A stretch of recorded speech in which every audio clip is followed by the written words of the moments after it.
All right, well, good morning. We're going to go ahead and call to order the meeting of the Placer County Board of Supervisors for Tuesday, October 8th. We'll begin this morning like we do every morning, that is with a salute to our country's flag. Please stand, and County Council Schwab will lead us. I pledge allegiance to the flag of the United States of America and to the republic for which it stands, one nation, under God, indivisible, with liberty and justice for all.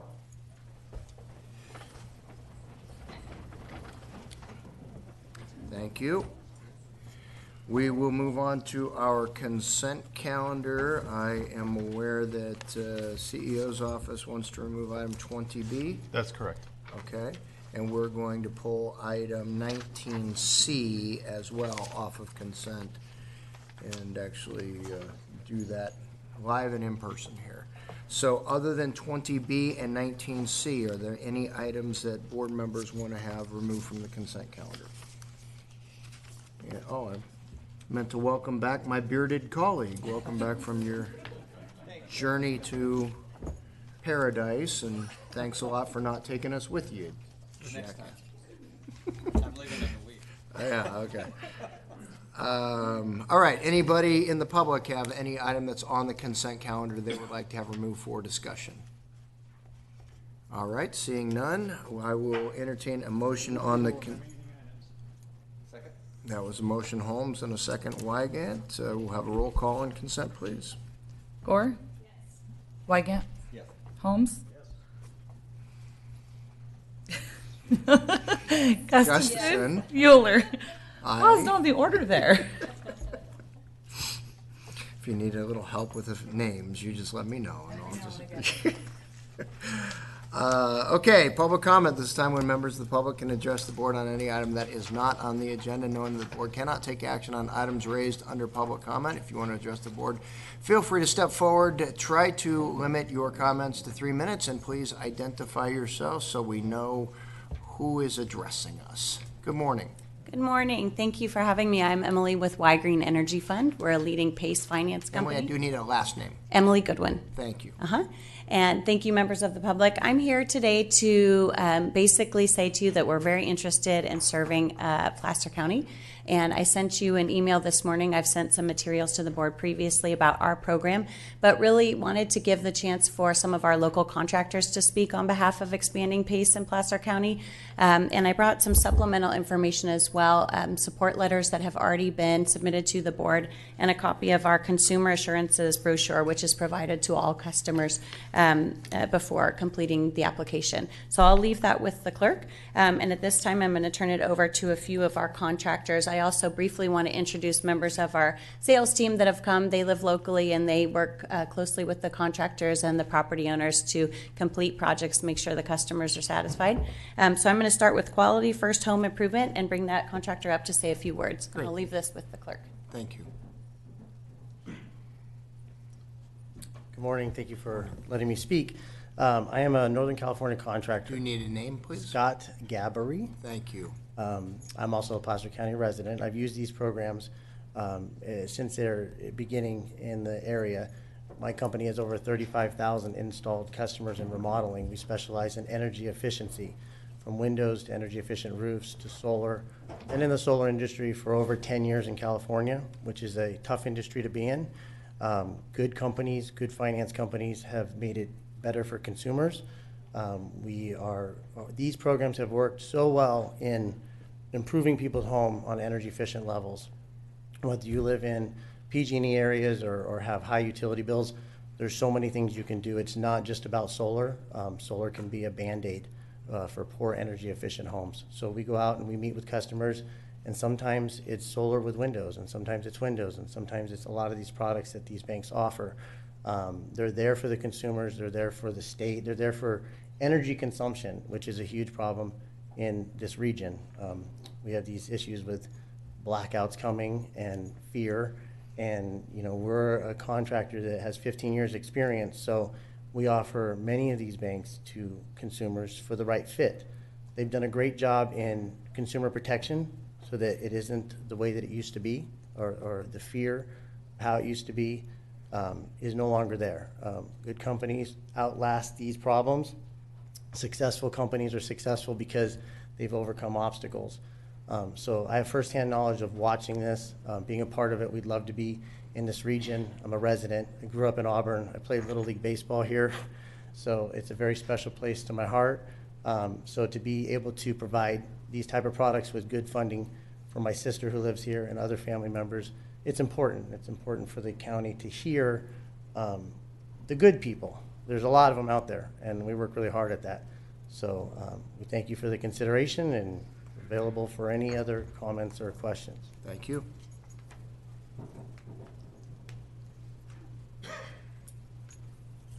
Good morning, everyone. My name is Annie Costa, and I'm owner-operator of a construction company in the landscape industry and do drought-resistant and low-water solutions for people.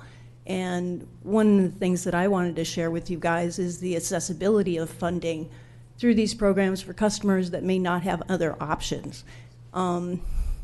Because of the years that I've been in the area, I've sold and installed products here in Placer County for almost 20 years.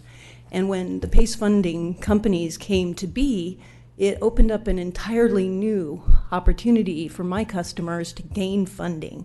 And I think that's an important thing to keep in mind, is that not a lot of people can go to the consumer lending solutions. And when you take a look at some of the options that I have as a contractor, they're few and far between. The no down, no payment things are very expensive, not only for the customer, but also for myself. And I find that they're very predatory. So I look at these programs as high quality and stabilizing, if you will, for my customers to have an option for financing, to expand their ability to pull their resources and use funding from themselves to control their destiny, if you will, to expand their ability to have energy efficient solutions for their homes. And because I'm in a landscaping element, our energy efficiency would be water, basically. And even though we feel like sometimes we have an abundance up here, these programs have helped us expand our own company, as well as putting together these programs have helped customers as well gain access to funding and financing that they would not have otherwise. And again, I think one of the most important things to consider is the quality of these companies. Even though they're private lenders, or whatever you would call the differences between the programs that are here now in Placer County and those that they offer, they have been awesome partners for us. They handle my customers well. The customer service has been excellent. Versus some of the other types of solutions, like I said, that feel more predatory to me, especially the ones that would be available to me that are more like a credit card or something along those lines that can be very hurtful to customers, I guess, when they miss payments or something along those lines. So again, I would encourage you to look at these programs and see if you can incorporate them now with the Empower program leaving us here. I would really like to encourage you to keep these solutions for me as a contractor, and then extend them, of course, to our customers here in Placer County. Thank you so much for your time. Talk to you later. Thank Bye. you.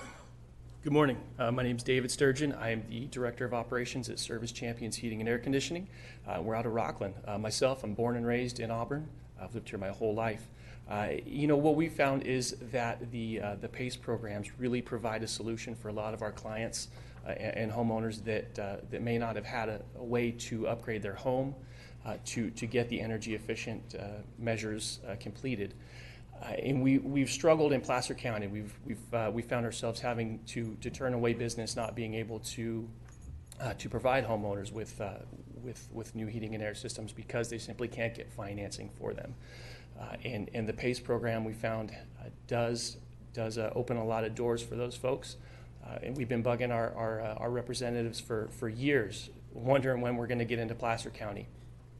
And our hope is that the board, that Placer County decides to open up the PACE market and make it a free market for all the PACE providers so we can start doing more business up here. Thanks. Thank you. All right, anybody else under public comment? Yes. Morning. My name is Chris Peterson. I'm with E3. We're a PACE provider here in the state of California.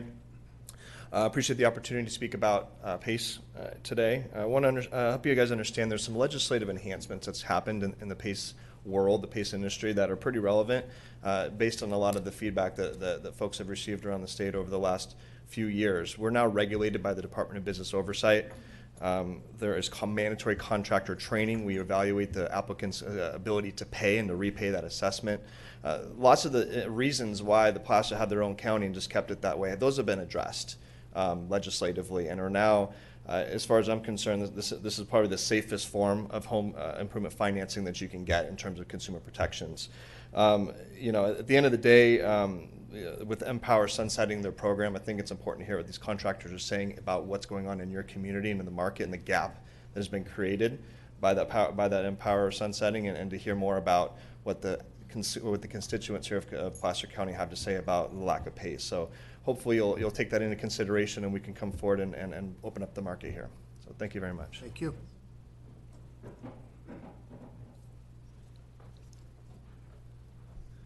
Good morning. My name is Michael Picata. I'm with Epic Energy. My role at the company is one of the partners. I'm also the corporate counsel for the company. I appreciate the few minutes I have to talk to you today about PACE, this subject. So Epic Energy has been around for about 5 years. We do business, a lot of business in this area. We're based out of Roseville. And we focus on energy-related home improvement projects, solar, windows, insulation, HVAC, that sort of thing. And one of the ways we provide, one of the major ways we provide value to our customers is by matching the right financing option to the customer's needs. This is an important point for us. We've spent a lot of time over the last few years gathering and looking at all the different financing options and putting 5 or 6, sometimes more than that, in our toolbox, so that when our team goes into homes and talks to consumers, they get into the details of that customer's financial situation, and they spend time figuring out exactly what the right option is. And what we've found over the last few years is that while PACE is not the best option all the time, a significant amount of time it is the best option, even for homeowners that can qualify for other financing options. I think some of the other contractors here have mentioned that PACE serves a demographic where it may be the only option. And sometimes in other areas we do a lot of business in Sonora and Jamestown, in that area. And what we find is we come across homeowners that have had to pay for $30,000 roofs on credit cards, which is unconscionable. And they're going to be paying for that for a long time. If they had PACE in that area, they would have a much more reasonable, much more friendly option that'd be much better for their situation. So I would implore the board to take a closer look at PACE and do the best they can to approve it, because I think in our experience it serves a demographic in the community that absolutely needs it. Sometimes it's the only thing standing in between, or that can help them out when they have a hole in their roof, or when their HVAC shuts off and it's 105 degrees outside. So it's very important, and one of the last options that a homeowner might have to dramatically increase their quality of life. Also, I'd also echo the comments of the speaker before me about the regulatory shaping that's gone on with PACE. So in the beginning, there were a lot of contractors that certainly abused PACE, but over the last few years, the state has stepped in and really done a great job shaping the program such that it protects the consumer a lot more than it has in the past. And as corporate counsel, I'm grateful for that, and it helps me sleep a little better at night. So with that, I'll close my comments, and I thank you for the time I've had to speak. Thank you. My name is Chris McPherson, speaking on Epic Home. So the majority of the people here are talking about energy efficient upgrades, contractors. One of the biggest things that are overlooked and is a much needed thing is water conservation and water retention for aquaponics, aquaculture, and then also just agriculture as a whole. It's one of the things that finance companies just don't value and don't understand, it will not actually provide the funding that majority of us need.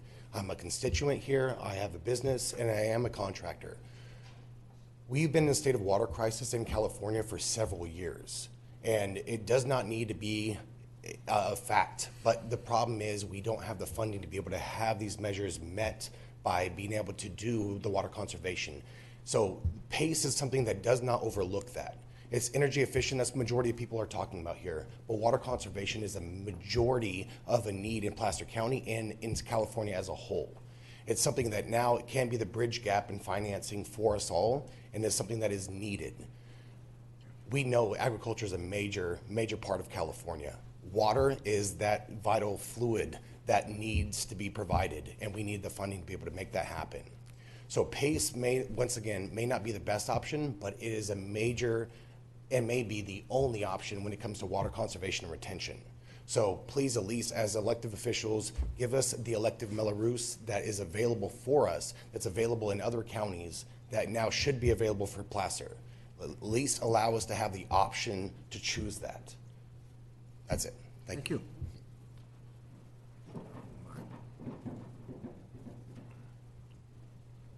Thank you for your time. My name is Rachel Hobbs, representing a company called PACE Funding Group. We're another PACE provider. Our joint power authority that we work through is formed by CSAC and the League of California Cities, so we have another layer of oversight there. And the counties that have approved our program, over 30 counties through the state have approved us to work, and the neighboring counties around you have all approved our program too. So just wanted to mention that as another aspect. Thank you. Good morning. My name is Leah Wiggs. I'm with Renew Financial, also a leading PACE provider, very interested in serving Placer County. We actually have offices in Roseville, and oftentimes our employees ask us why they can't utilize the PACE providing financing that they work on a daily basis. We've also heard from a lot of the cities within your county that they would like to offer additional PACE providers and PACE financing, and they're looking to the county to move first and allow PACE providers to access the county, and then follow your lead by approving PACE providers in the cities within your county. So I also have additional information that I'm going to leave with the clerk, but I wanted to thank you for your time, and I look forward to hearing from you regarding PACE. Great, thank you. All right, anybody else under public comment? My name is Pamela Grant, and I do not represent any organization. And I'm here to comment on the controversy regarding Hemp Hill Dam diversion on Auburn Ravine. And I'm not going to speak in favor or against. I just want to bring up one fact, and that is, as all dams or diversions do, eventually silt up. With Hemp Hill being nearly a century old, there is 8,000 cubic yards of sediment over its 1.5 acre I don't want to call it reservoir, but containment pond area is what it really looks like. For those who advocate that tearing down the dam and the salmon will come back happy as ever, just like in the old days, it's not true. I've done some research, and I'm sure you are. I don't mean to tell you things that if you already know them, but salmon and sediment do not mix. And without going into all of the research, I just want to pick out one paper that I found that I think pertains to our area, especially sediment in mining areas. The survival of the fry is practically nil. So even if the salmon were to come up and maybe perhaps find some gravel that they need, the sediment is not conducive to forming good spawning beds. The fry would have no chance of survival. So in the removal of this dam, as in dams being decommissioned all over the nation, we have the problem of what to do with the sediment, and that needs to be addressed. It's not just knock it down and everything will be fine. Thank you for your time. Thank you. Now, is there a PACE product that I'm kidding. I can speak to that. Hi, my name is Andrew Stock. I'm with Gold Rush Energy. I also, like many of the contractors here, am here just to advocate for PACE. My company, we do obviously solar, we do roofing, windows, HVAC, just energy efficiency measures. Increasingly with the, obviously rolling blackouts with PG&E, we're getting a lot of customers calling interested in either generators, batteries, things like that to maintain, obviously, power, right? I mean, whether you're elderly or if it's a heat wave, there's lots of reasons why not having power is a bad thing. So we do a lot of work on that front. I can tell you when we look at like Kern County, for example, who does not have a PACE, we don't have access to PACE programs in Kern County. We walk away from half a dozen customers a month. These are people who would like to save money, but for some reason, whether it's financial or whatever, they have no access, no means to do that.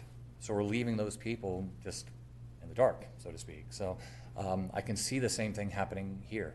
You don't have a PACE program in this county. We already, to be just really blunt, we've walked away from customers in Placer County constantly for years because Empower was really difficult to work with. Whereas my experience with most of these other PACE vendors that are here, I've worked with many of them for years, are really easy to work with. And with the improvements, as was mentioned earlier, the improvements in terms of legislation for consumer protection is much, much stronger. The PACE providers all do a really good job of just making sure that the right customers are met with the right contractors. They're protected. And you have an opportunity to help people. So take the opportunity. I hope you will. So thank you for your time. Thank you. So hold on one second. So when we introduce public comment, we do it by saying that the board cannot take action on items raised under public comment. That means today we can't take action on items raised under public comment. While you were here, I've texted my aide asking her to make sure that we agendize a PACE item. So just pay attention to future agendas. You'll see a PACE item coming back before our board. Excellent. Thanks, sir. So does that help anybody else that was on public comment on this item? Okay. Yes, ma'am. Good morning. Good morning. My name is Nancy Jo Rixey, and this is the last place I want to be. Okay. Anybody knows me. Maybe PACE can help me with my situation. As you know, I'm here again once about the excessive decibel level and percussive noise coming from ATC. They are ramping up their student shooting, and last night was a perfect example. I have no issues with their historic hours. For some reason, on those historic hours, the decimal level and percussive level is less than when the students are shooting. I have asked, this has nothing to do with the wall, I have to tell you that. This is about the noise level and the percussive sound level that comes from it. It is above it's above the level that you have in your noise ordinance, 80% of the time. It's a health issue. It's a quality of life issue, which is stated in your noise ordinance. I did go to Dr. Brown from Human HHS and ask him to participate in it. And he said that he needed to have the board ask him to participate in it. So I have gone to Supervisor Gustafson, I have gone to Supervisor Holmes and asked them, and I have not had any response. I would like to request that he be someone from his staff, and he says he doesn't have anybody that is familiar with these types of things, be put there, just to listen from a health standpoint. There are many, many, many, many studies that show that 4 hours to 6 hours, 7 days a week, does cause health issues. So I'm asking and requesting, please. The other thing is I would like to know, and I've asked both their staff to find out if they're going to be continuing to do the student shooting out there, and I have not had any response. I can't go back out there and ask, which I did last year, and was told that it wasn't going to be shooting until the first of the year, but they started shooting on Monday. Monday is Lincoln High School. Friday is Del Oro. They're the worst. On Wednesdays, we have 2 schools shooting. That's 6 hours. You think that I caused the problem? This has been 2 years. Wait until those people that are on the other side of the wall get exposed to that. So I'm asking, from a health issue, we need to stop this percussive noise and sound level, that is existing out there. It's not good for the neighborhood. It's not good for anyone out there. I'm not against guns. I have them. I have weapons. I think everybody, if they want to have them, can have them. I don't think that the student shooting should be be going on in the school. I think it should be like gymnastics, should be held out of it. But once again, please request Dr. Brown's staff to be part of the task force. Thanks. Thank you. All right, anybody else here in Auburn on public comment? Seeing no one, I don't see anybody in Tahoe that looks like they're jumping up for public comment, so we will go ahead and move on. At this time, we'll do board member and county executive reports. I believe yeah, I know, I'll get to it. I'm not forgetting Dr. Oldham. Don't worry, I've got this big old thing sitting right here, but I know that CEO has informed me that he does have a report that folks might want to hear. I have two items actually for you, board, this morning. The first one is a quick update. I wanted to share with you some of the power outage status and kind of where we're at. Holly Powers is here with our Emergency Services Office to give you a quick status update, and then we have one other item following that. Good morning, Chair Euler, members of the board. Holly Powers, your Assistant Director of Emergency Services. As Todd mentioned, I'm here today to give you a brief status update on the PG&E Public Safety Power Shutdown for Placer County. PG&E initiated contact with local governments late Sunday night of an impending weather event that will trigger a PSPS starting tonight, Tuesday, sometime after midnight, and extending into Thursday. That's the weather event. This weather modeling for the past 2 days has consistently mirrored the weather and wind gusts seen during the October 2017 North Bay fires that affected Santa Rosa, Napa, Solano, and Sonoma counties, which is why there's kind of a heightened experience around this entire event. It's important to note that once the weather event is completed, that is when PG&E can start doing line surveys in order to restore power. But they can't do that until the weather and the wind is fully passed. PG&E will do a step restore of circuits, which means they will pull back power back into circuits as it's been inspected. So not all residents that are out of power will be out of power the entire time. They'll try and bring people up as soon as possible in those circuits that have been cleared and are approved for re-energization. At this point, PG&E is saying that restoration could take up to 5 days for the last customer. Doesn't mean all customers. Someone could be up in 12 hours, but someone could also be out for 5 days. Currently, Placer County, the map that the clerk just handed out to you, all of the orange is the current affected area in Placer County, which equates to over 51,000 customer address points. A customer address point is a meter. PG&E said it's about 3 to 1. So for our residential customers, we have about 150,000 people or customers that are scheduled to be out of power for, again, up to that possible 5 days. Those individual address points also include businesses such as a hospital or a government center, which at this point, the county government center in DeWitt, as well as the domes here, is included in that public safety power shutoff. At this point also, there are 35 total counties included in this event, all the way up from Shasta down to Calaveras, and including the Bay Area, North Bay, East Bay, and South Bay at this point. PG&E has released a press release that this is about 640,000 customer address points. So almost 2 million people possibly out of power for up to 5 days during this event impending. PG&E will open a community resource center at the Gold Country Fairgrounds. It should be open tomorrow. Again, the CRC's purpose is to provide electrical outlets for those who are without power to charge any type of device. There will be table chairs and water provided. Hours of operations will be 8 a.m. to 6 p.m. The county has been participating on conference calls 3 times a day with PG&E as weather conditions change and the forecast increase in confidence. County EOC is currently activated at a level 3 with minimum staffing in order to support into the community, as well as support the department's continuity of operations planning that is occurring today.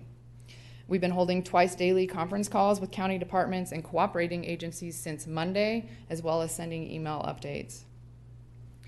We will be holding a planning meeting this afternoon with county departments specifically to discuss essential functions and continuity planning for those functions and staff, and how the departments plan to move forward over the next 3 days based on the possible power outages.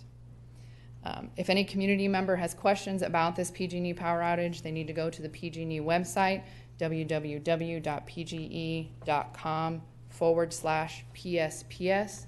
There they can enter in their address to verify whether or not they will be impacted by the power outage, as well as see any of the maps. The maps that I handed out today are publicly available to residents as well, and any other information about readiness and preparedness that PG&E is provided. I would say a big component there is generator safety. I would like the PSA to go out that you need a certified electrician to do your generator. Don't set it up yourself. You'll backfeed a line and possibly start a fire. So be very cognizant of that. Generator may not solve the immediate problem. County information will be updated on the readyplacer.org under the current emergencies tab. County PIO is working on putting any updates there and links to the PG&E site as well. Any county information that needs to go out from departments will also be posted through that and other means necessary. I would like to mention that Liberty Utility does not have any indication of PSPS on the horizon, thank goodness. So the Tahoe Basin that is served by Liberty will still have power throughout this event. And with that, any questions? Board members have any questions? Supervisor Gustafson? Yes, Holly, do we have plans to provide any centers for charging devices or for medical devices? I know PG&E eventually will have that set up, but I don't believe they have. We were up in Forest Hill last night, and there was concerns from some of the folks that are dependent on medical devices and things. So we will address, that's one of the planning processes we're going through today. The primary, PG&E just let us know this morning that they're only planning one community resource center in our community, even though we are the second largest affected county, second only to Sonoma, which caused for a little concern. So we will be working with our Health and Human Services Division to see what that may look like and how we best support the communities that will be affected during this event. So the county may sponsor having power at facilities? Correct, yes. Okay, where we can. Okay. Please keep us posted so we can help get the word out too. Absolutely. And Supervisor Holmes? Yes, thank you, Holly. I've been notified voicemails about the contact PG&E website, but then they give me a 13-digit code to enter. Are you kidding me? Is that the way they're doing it? I'm not sure unless the 13-digit code is your meter code. I know there is a way to check the meter if you put in there, but you can also just put in your physical address and it should be able to update you on if you're included in the PSPS. Well, I had to listen to the recording about 3 or 4 times to get the 13 digits down, but I didn't call them, so that's okay. I just need to say that. All right, Supervisor Gore? A couple things, Holly. So did they say what time they plan to shut off power? So they're still finalizing the actual impacts within Placer County because of the large impact area. They're having to run a lot of analysis. So there are 2 phases of the weather, and we're not sure if we're impacted in phase 1 or 2. Phase 1, the weather starts at 4 a.m. tonight or to early morning, so they would start de-energization around 2 a.m. And then that event goes to afternoon tomorrow. The second event starts tomorrow at around 4 p.m. So they would start de-energizing tomorrow around 2 p.m. We're not sure yet, or PG&E is not sure yet whether or not we were in phase 1 or phase 2. So we are currently planning as if we are included in phase 1 and we'll lose power tonight in the wee hours of the morning. But there is a possibility that we would be operational tomorrow based on the model runs. We're hoping to find out at the 12:30 conference call with PG&E. And then my follow-up question, so staff will be meeting, departments will be meeting this afternoon, and it makes me think about transportation and roads and just power shut-off, right? I mean, lights, signal lights, et cetera. I'm thinking you're going to have sheriff deputies out there and all sorts of folks to keep an eye on what's happening. That's just really concerning as you think about power being out for multiple days. Absolutely. Absolutely. Shared concern. So my question, now I've only been here 49 years. That's nothing. I know, compared to some of you that have outlived dirt here. When I was growing up, we had these weather events, we called them windy days. And I went home from school and I still turned on cartoons and I still opened the refrigerator and got a snack on windy days.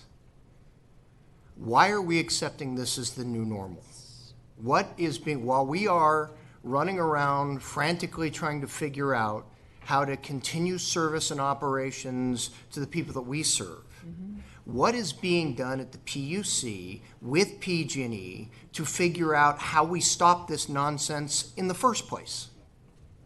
I know that they are currently, the CPUC is currently holding hearings on, I think it's Senate Bill 901, and the requirements within that Senate bill that is requiring all investor-owned utilities to do a public safety power shutoff. So they are currently holding those hearings and looking for comments, requesting comments at this time. Which means what? Which means, there's a possibility It's going to of- take state legislation in order for us not to have the power shut off on a windy day. At this point, yes.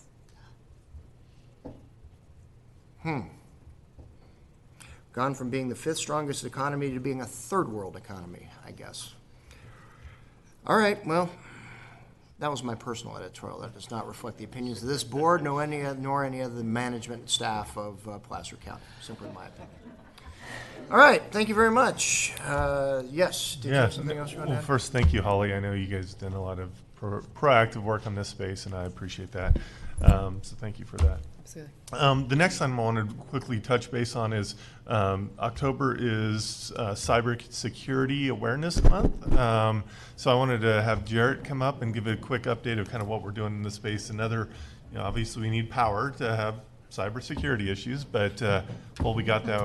What are we doing in that space to control that? So I'll turn Thank to you, Todd. Chairman Euler, members of the board, good morning. My name is Jarrett Thiessen. I'm the Placer County CIO. I've got Deborah Curtis with me. She's our designated information security officer. We're here just to recognize, as Todd said, that the month of October is National Cybersecurity Awareness Month.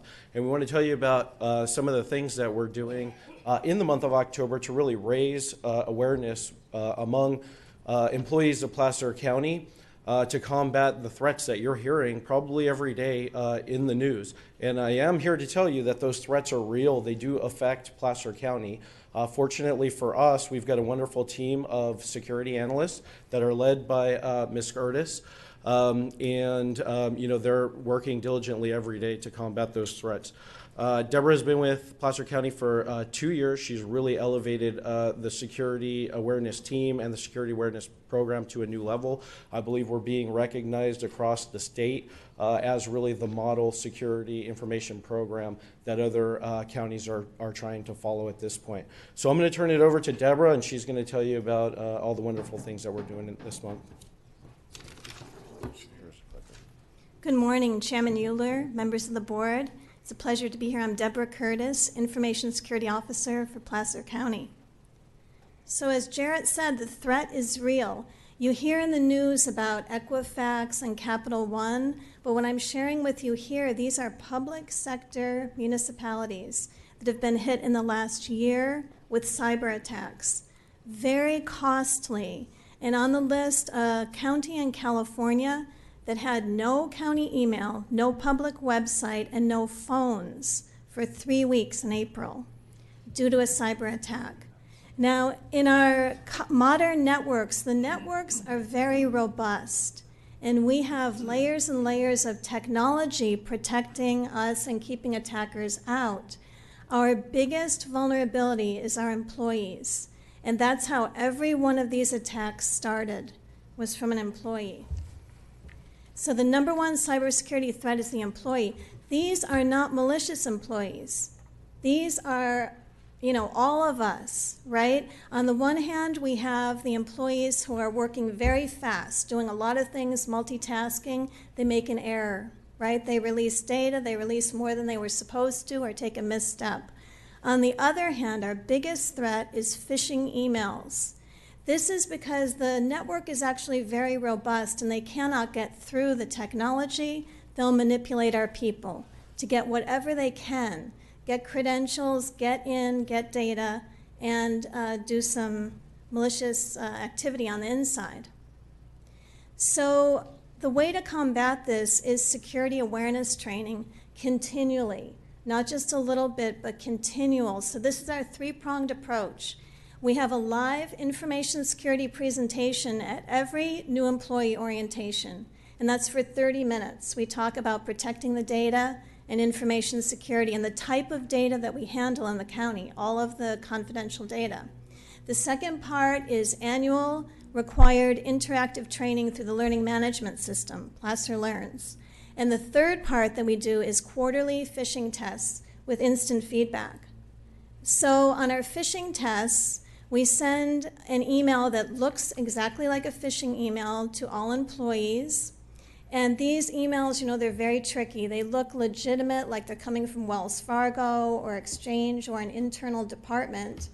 And in the phishing test, if the employee is enticed to click on the link, we encourage people not to click on any links in email. If they're enticed to do it, it comes up with this screen, which is an exact replica of the email they received, with little red flags showing where they should have looked closely at this email, where they should have slowed down, looked carefully, and then if they hover, like you see the red box there, if they hover over a red flag, it says, this link does not go to the site that it says it's going to go to, right, if you observe carefully. Just trying to train employees to slow down, take an extra look. So for October, Cybersecurity Month, we're doing some extra things. We're having brown bag lunches October 3rd and again October 30th in large conference rooms, and my staff is running really interesting videos, really entertaining about how hackers work. And then we're having question and answer periods. The first one on October 3rd was great, a lot of good questions. And then I have additional sliders on my Placer with really quick, linking to quick videos about how hackers work. And then in September at the employee picnic, we had a security awareness booth.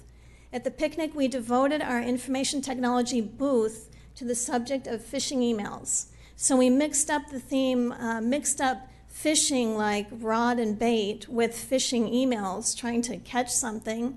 So we had a fun game. We lined up employees, and the game culminated with employees looking at actual phishing emails and talking with IT staff about them. So we moved about 220 employees through that game and had a lot of great conversation.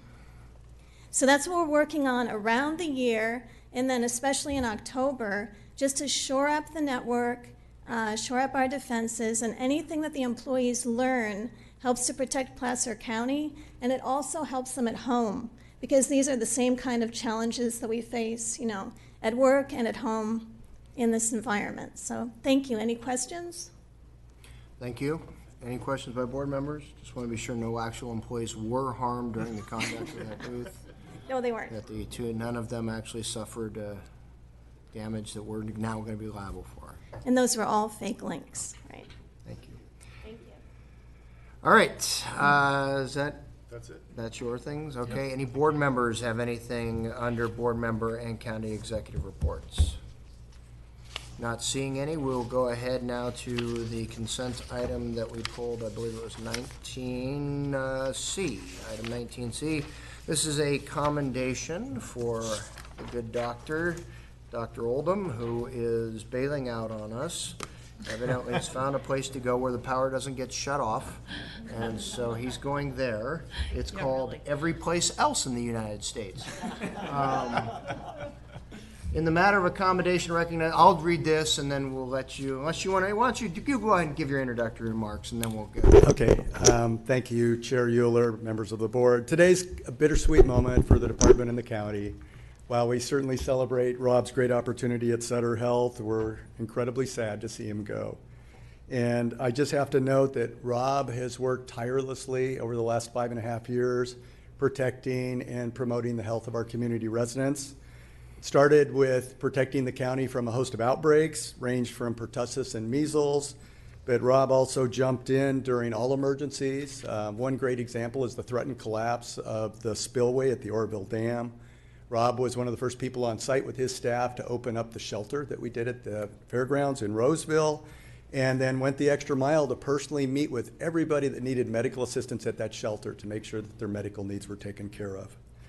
Rob's always been available to do whatever necessary, held a number of roles for us, our public health officer, our public health director, our behavioral health medical director, and if that wasn't enough, if we needed assistance at our psychiatric health facility, he would work a shift as a psychiatrist, sometimes during the week and sometimes on the weekends. And I'll finish off by saying Rob was a great leader. He modernized our public health department, led our award-winning whole person care pilot. He created a number of regional partnerships and also developed key relationships with our healthcare partners. And I just want to thank Rob. He's been wonderful to work with. He's been a great partner. He's been a great friend. And he's really put a lot of effort into ensuring that Placer County is one of the healthiest counties in California. With that introduction, now I will go ahead and read the commendation. The downside of recognizing somebody who is so accomplished at such a young age, I might point out, is that the commendation is pretty long. So let's go ahead and jump into it. A matter of commendation recognizing Rob Oldham, a whole bunch of initials to follow, for his remarkable accomplishments on behalf of the Placer County residents. Whereas Rob Oldham was hired as a public health officer for Placer County Health and Human Services Department January 6, 2014, coming from Fresno County, where the power stays on, serving as both the behavioral mental health director and the interim public health, that wasn't actually in there, providing clinical oversight of behavioral health programs as well as oversight of public health programs, including communicable disease control, environmental health, in-custody medical services, and emergency preparedness and response. And Rob dedicated himself to bringing innovation and improvements to Placer County, including the $20 million Whole Person Care Project, which was recognized statewide as a success and demonstrated that an intensive services program for homeless individuals can change lives for the better and reduce hospitalization and incarcerations. Through this program, the county partnered with Southern Health to leverage $2 million to create permanent supportive homeless housing. And as a result of Dr. Oldham's vision and efforts, local and regional partnerships were developed that expanded Placer County's clinical services, including primary care and public health laboratory services, while also saving the county over $5 million annually. And during this time with Placer County, Rob carried out crucial roles and activities, including initiating the public health accreditation process, completing the first community health assessment and performance improvement plan in Placer County in the last 20 years, and very well done managing disease outbreaks and emergency responses to protect the community. Rob was dedicated to working with his staff to create community partnerships, resulting in multiple successful collaborative programs, including the Placer Partnership for Public Health and the Dental Health Coalition, as well as the rejuvenation of the Tobacco Control Coalition. Rob demonstrated great leadership skills at both the local and state level by serving as the president of the California Council of Local Health Officials and the Health Officers Association of California, a board member of both the Western Sierra Health Clinic and Placer Nevada Medical Society, and a governor-appointed member of the Tobacco Education and Research Oversight Committee. During the past 5 years, Rob and his staff were recognized with 5 NACO Achievement Awards and 1 CSAC Challenge Award for creating innovative public health programs.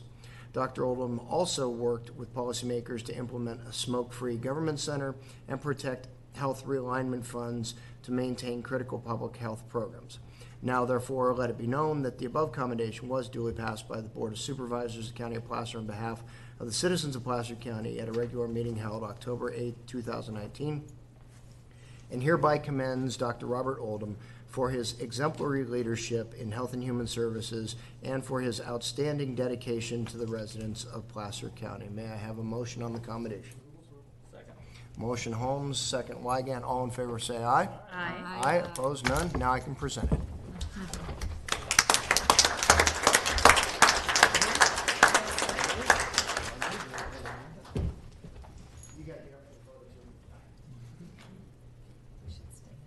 Put you right in the middle.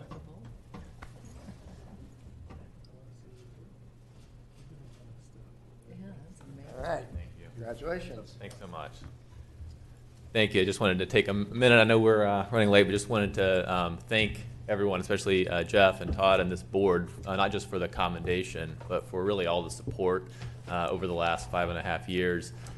All the things that you just read are really team efforts, and so and actually starting with leadership for this county and this board and Jeff, and a lot of the things that we've tried to do. But also just want to recognize the team back at HHS. I've got and to say I'm really hopeful about the future. So we have Dr. Amy Sisson, who is coming on as the new health officer, as a friend, and I think is going to do an excellent job. But we have a great team back in public health and in HHS who've really stepped up. Even in the last couple of months when I've been starting to work with Sutter, have really stepped up and done an amazing job, and I'm really hopeful about the future of public health. So thanks again for the opportunity, and I'm still a Placer County resident, and I'm sure I will continue to see you in my work as a citizen and at Sutter Health, so thanks so much. Thank you. What, before you escape, Supervisor Holmes? Rob, congratulations. Jeff Brown and the chair explained all the great things you've done in this little more than 5 years. It's amazing what you've done. And that doesn't say it all, because you've laid the groundwork for the future of Placer County and Health and Human Services. And that's gonna live with us for many, many years. And I can't say how much I appreciate the hard work you've done. And the whole person care program, working with advocates for mentally ill housing, Health and Human Services, and Mental Health, Drug, and Alcohol Advisory Board, just so many facets of your job have touched so many of us, and I would just want to thank you. Glad to see you're with Sutter. I'm a Sutter patient, so I might be running into you. Thank you. Thank you, Supervisor Holmes. Thank you. Much. Good luck. All right, we will go ahead and move on to our 9:05 timed item. This is an item from the Sheriff's Department Community Forum, our 2018 Immigration and Customs Enforcement Access Information Report.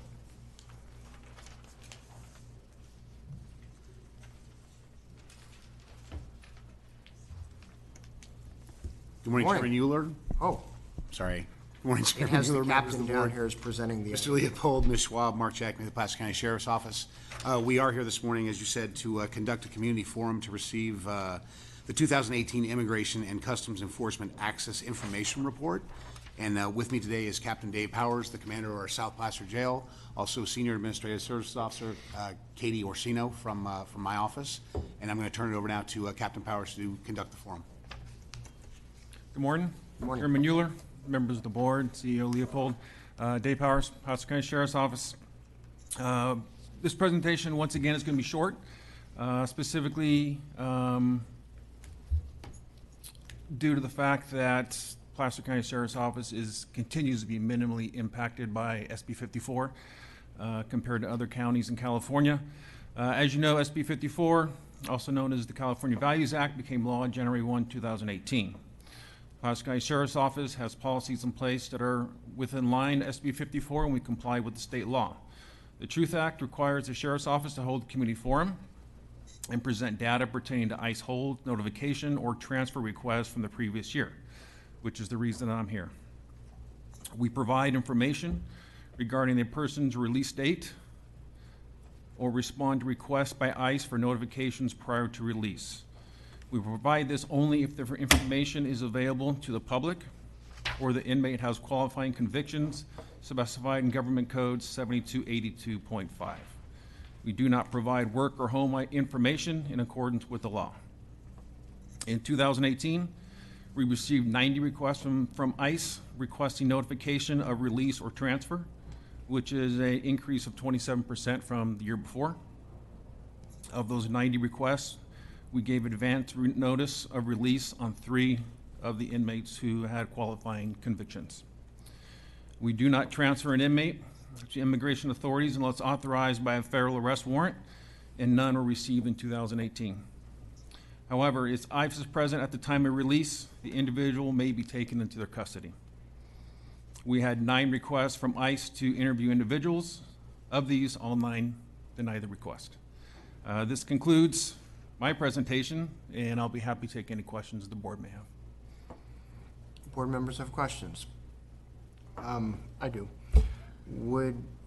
help me kind of walk through these numbers. First of all, I think I heard you say that ICE was only notified of 3 release dates prior to release. Our report shows 7. We do have a 3 on here, and that's the total inmates actually transferred into ICE custody. Yeah, 7. ICE was notified of 7. They only responded and took into custody 3. Okay. Of the 7. So we got 90 requests from Immigrations and Customs Enforcement for either hold, a notification, or a transfer. Correct. And of those, we did what with the 90? With the 90, we evaluated each one that comes in to see if they qualify under SB 54, either by convictions, if they're a registrant of some sort, so they need to qualify under SB 54 for notification.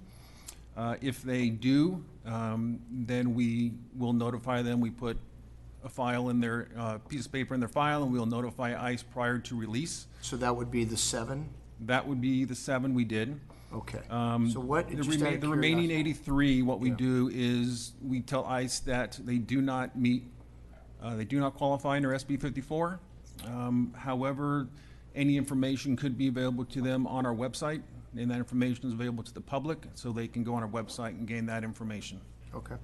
What is the nature, if we only had 7 out of the 90 that rose to the level of us being allowed to work with Immigration and Customs Enforcement at the federal level, what was the nature, if you know off the top of your head, of those 7? What was the threshold that they passed that allowed us to actually work with our federal law enforcement partners? I don't know the exact breakdown of the 7. I can say out of the total, the 9 to 3 that we did transfer were either, actually all were because they had prior convictions that qualified under the Assembly bill. So of the 90, I would fair to guess that majority of them are qualifying under a prior conviction or qualifying conviction.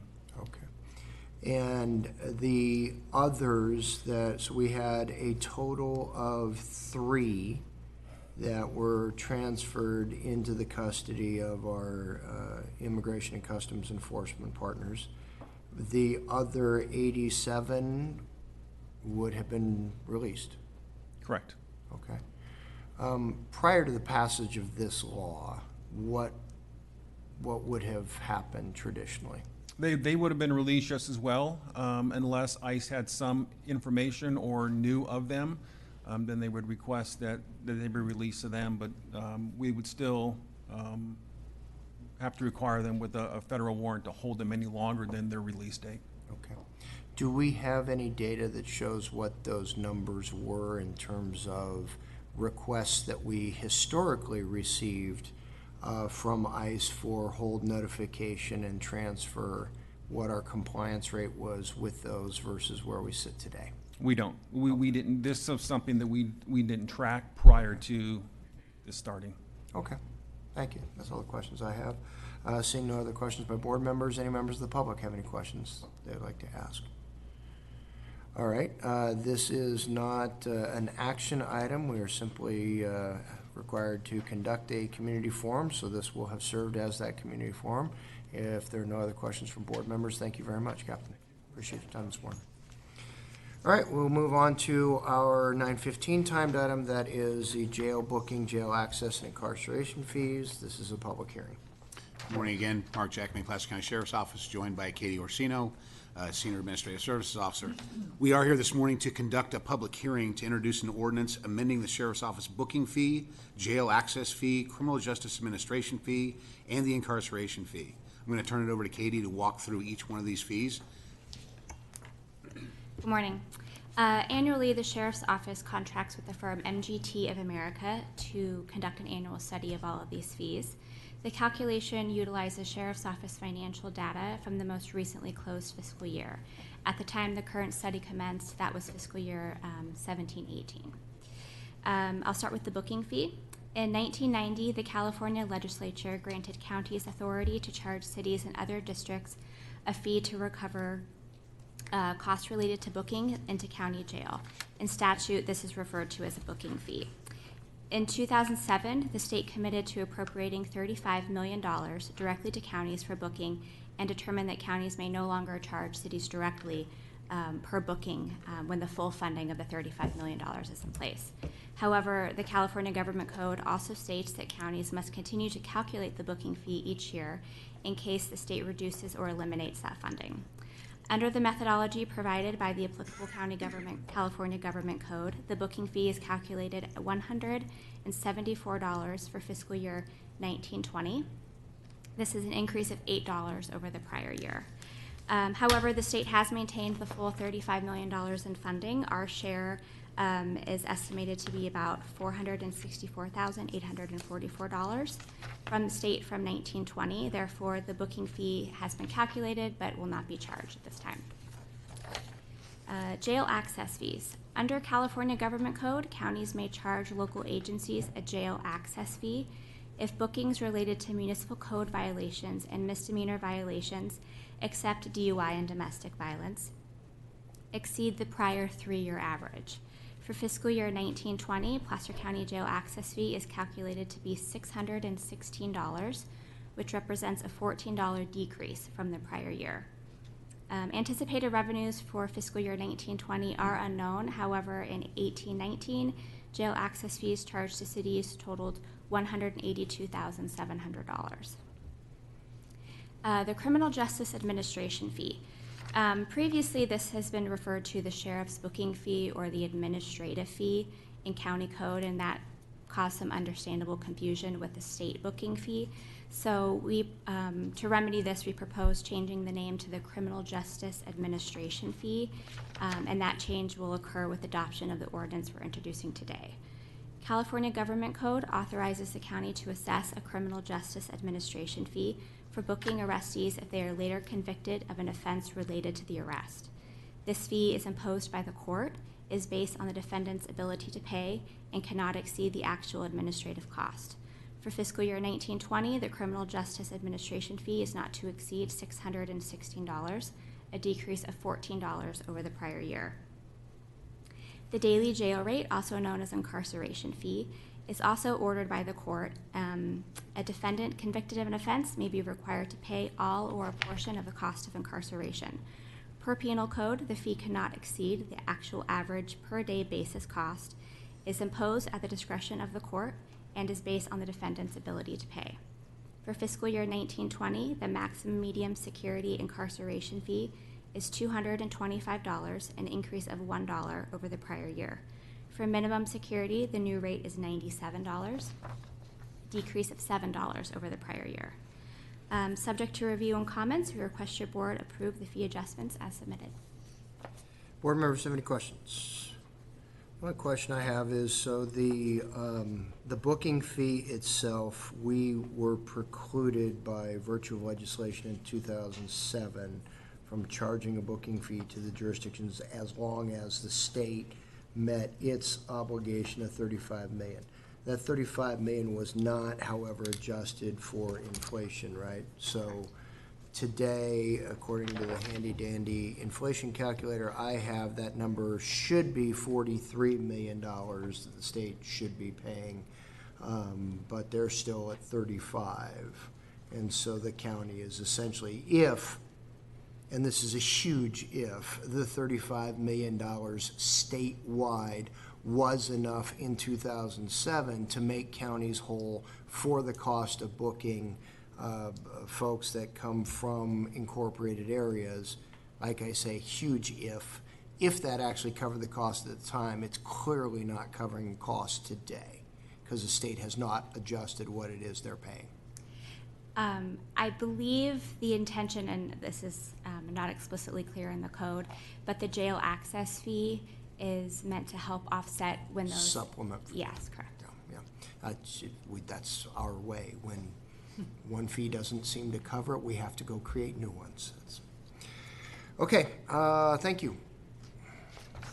Anybody in the public have anything they want to add to this item? This is a public hearing, so we're going to go ahead and open the public hearing.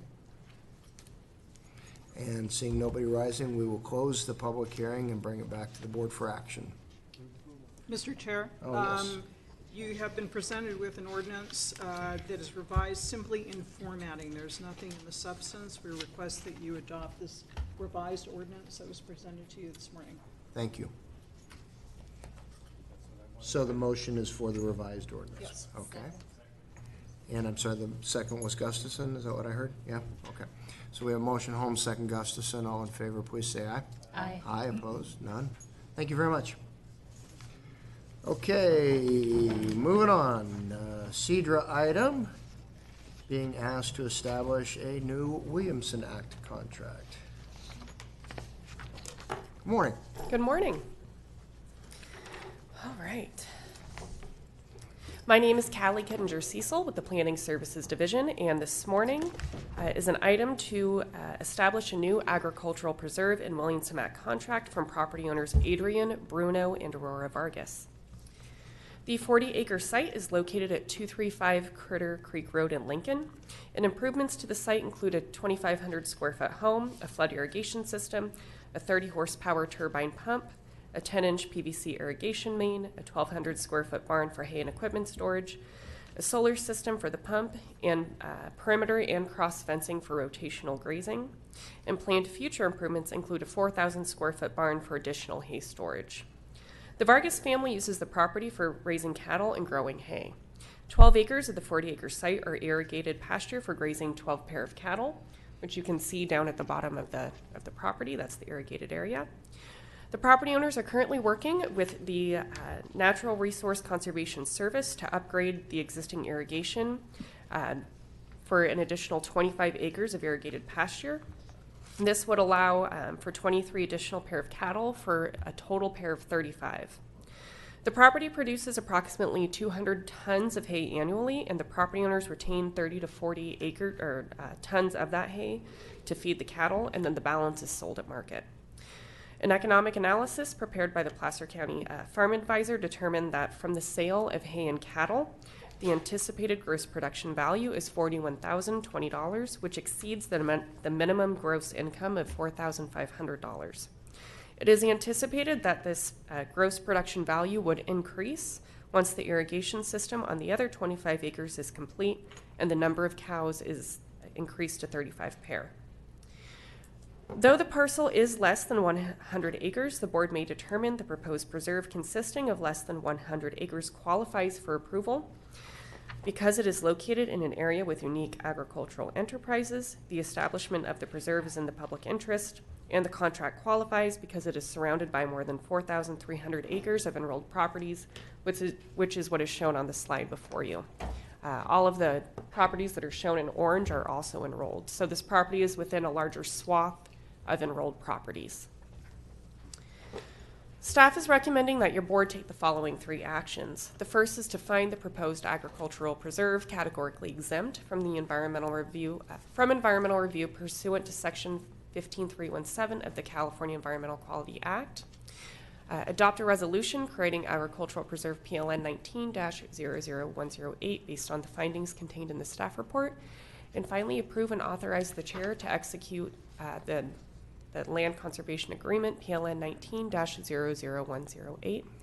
That concludes my presentation. The property owner as well as the agricultural commissioner are available for any additional questions. Thank you. Okay, board members, Supervisor Gore. Thank you. A couple of questions, maybe because I'm new to this.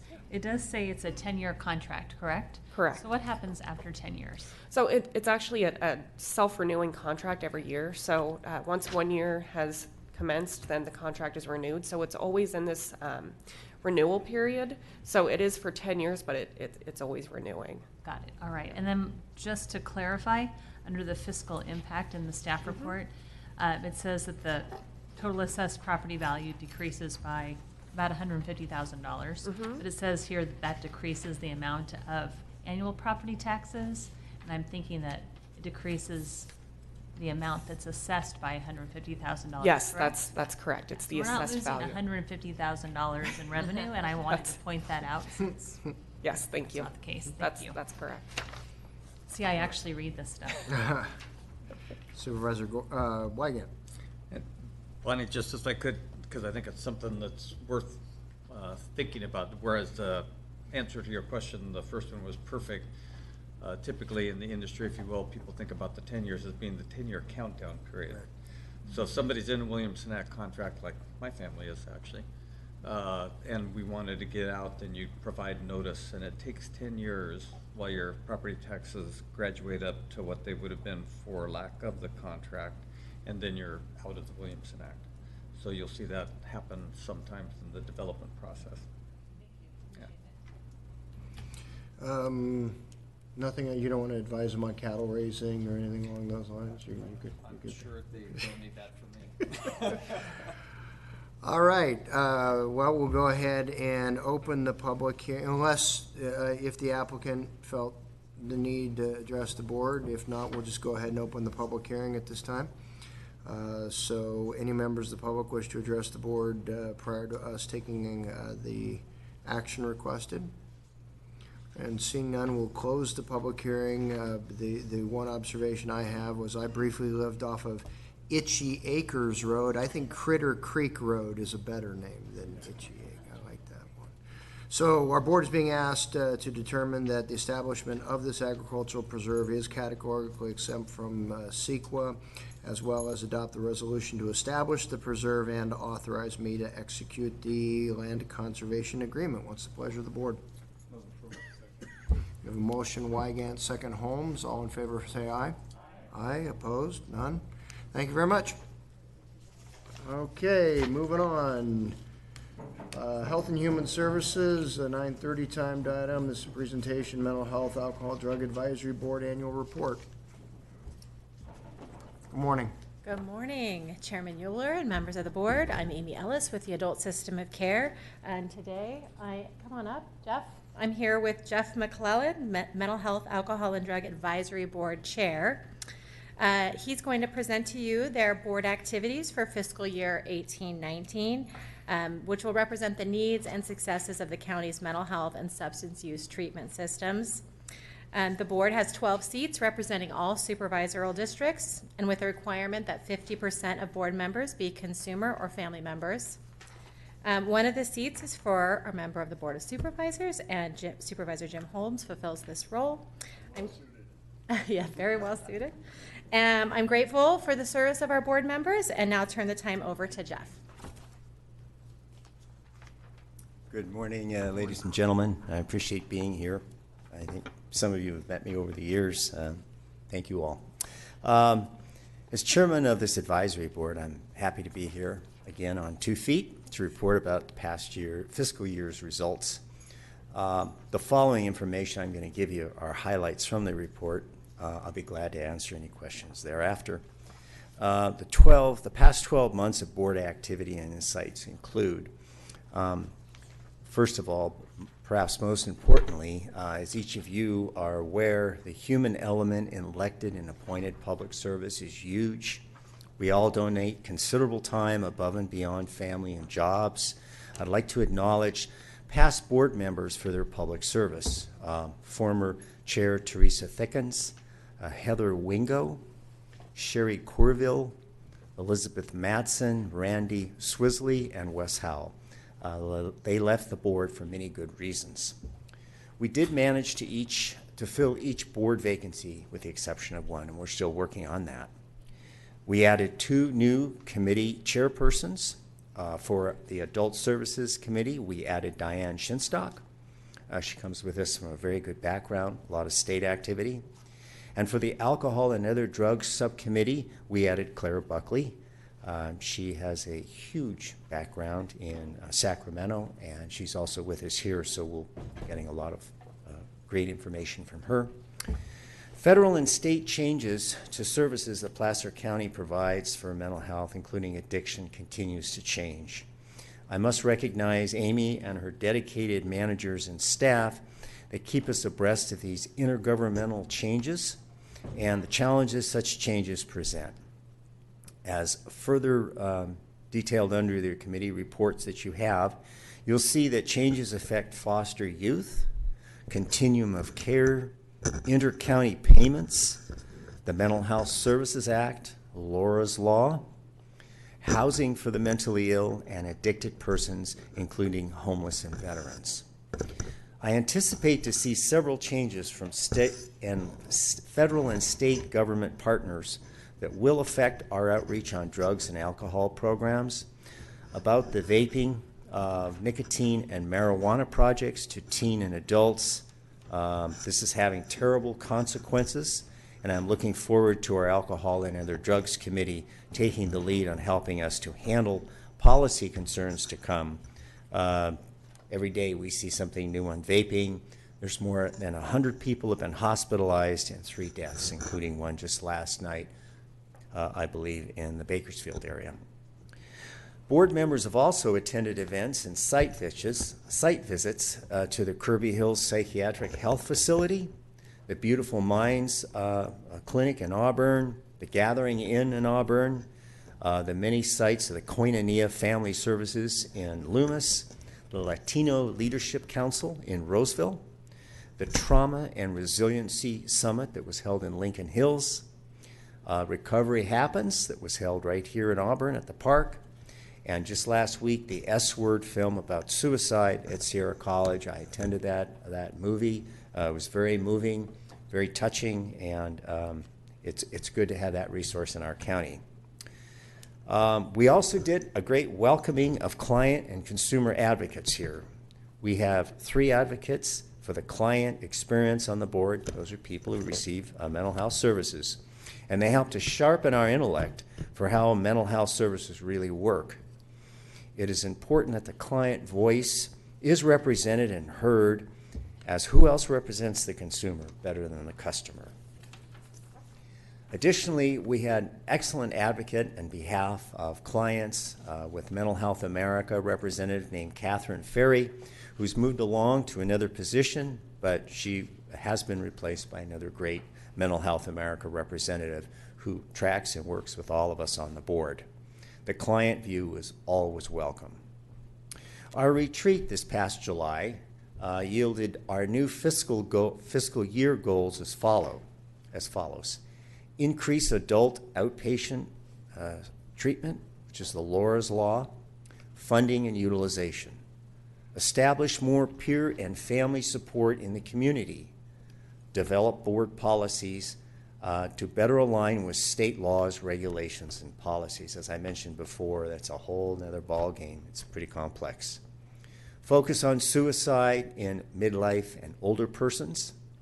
Develop and retain a qualified mental health workforce. I actually had lunch with Rob a couple of months ago on that. There's some good things happening. I know some of you have been involved, but as it shows, when we lose great mental health professionals, it affects us all. We have to work hard on that. Last fiscal year, we accomplished board member training, community and site visits, increased recruitment and visibility of the board, aligning with the Brown Act. We have all these committees. We had to sharpen our intellect on that and follow the law. Understand how the Mental Health Services Act works in Placer County, the Campaign for Community Wellness. We've had several board members engage and get involved in that. It's a very healthy and robust activity and funds millions of dollars for great services that we help. And also develop good relationships with clients and advocates among the board members. We had expert guest speakers at our meetings, including Dr. Robert Oldham, David Bartley, Susan Morris-Wilson, Dr. Daniel Binus, Keith Diederich, Mitchell Rothbart, and many of the county staff experts that we employ. We're blessed to have talented management and staff in this county. Welcoming new county housing elements included the recently opened facilities in Roseville and Auburn that Supervisor Holmes has kept us apprised of. I must admit that food, shelter, and care are still key elements to everyone's health, education, and welfare. We're blessed with your support for these elements. Leaving you today with one last hope: crisis care centers. Nothing is more stressful, traumatic, and hopeless than having a loved one with a mental health crisis in the middle of the night, weekend, or holiday. Statewide, we have seen other counties have opened such 24/7 or after-hour facilities. My personal wish, or a mulligan if you will, is to have Placer County work with nearby counties or the private sector, such as a hospital or nonprofit, to open such a facility soon. Nothing makes you bite your nails harder than being in a terrible gray zone of no care available with a person in crisis. Also, these centers will take the load off of emergency rooms and first responders who, as well-trained and educated, sometimes cannot control a mentally ill person in crisis.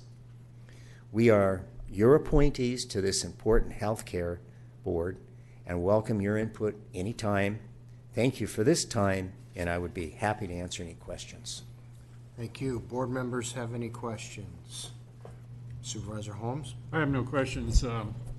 Jeff, this is your second year as chair, and I just want to thank you for your leadership in corralling all these the members of the Mental Health, Drug, and Alcohol Advisory Board. Thank you, Amy, for your participation and guidance. This being involved with this board really keeps me apprised of the challenges. Not only we know what Health and Human Service does, but the challenges that the community sees and has trying to gain access to care. A lot of times it's a episodic event when people go through this crisis, and it just keeps me apprised, and I just appreciate being on that board. And thank you, sir. Thank you. All right, any members of the public want to address the board on this item? All right, any other board members have any questions or comments? Seeing none, this was simply an opportunity for us to receive the presentation. We thank you very much for making the presentation and for your commitment to the effort. Thank you so much. Thank you all. Okay, our 9:45 timed item is a proclamation recognizing October 2019 as Domestic Violence Awareness Month. Yes, hello again. Good morning, Chairman Euler, members of the board. Today I'm here with some members from the community. Yes, here we go. Hi. So this is Jenny Davidson from Stand Up Placer, and we are here to ask you to proclaim October 2019 as Domestic Violence Awareness Month. I'd like to publicly thank and acknowledge the work that Stand Up Placer does in our community in partnership with the Children's System of Care, the Adult System of Care, law enforcement, and many other nonprofit organizations throughout our community who work together to commit to serve victims and families of domestic violence. Well, I guess you guys will have a proclamation to read. We have the proclamation in our packet. I'm happy to read it. I don't have one up here to present, however. Okay. So what? Somebody what? Megan went to look. Oh, Megan went to look for it. That's why Megan just ran out, just to look to see if we have the proclamation to present. Meanwhile, while she's doing that, I will go ahead and take a moment to read the proclamation, if that's all right. In the matter of a proclamation recognizing October 2019 as Domestic Violence Awareness Month, whereas domestic violence programs in California provide essential life-saving services and require additional support to meet the needs of our community, and 1 in every 3 teenagers, 1 in every 4 women, 1 in every 6 men will experience domestic violence in their lifetime, and approximately 15.5 million children are exposed to domestic violence every year. And domestic violence affects people of all genders, sexual orientations, ages, racial, ethnic, cultural, social, religious, and economic groups, and marginalized groups such as transgender individuals, people with disabilities, and ethnic minorities are at even greater risk. And 8% of all homicides were domestic violence related in 2017.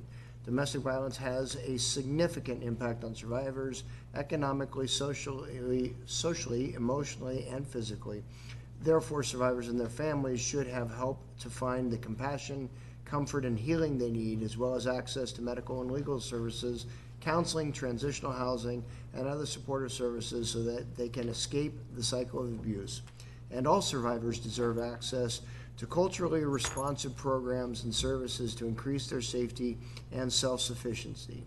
And all communities deserve prevention-oriented services that challenge the societal norms that perpetuate violence.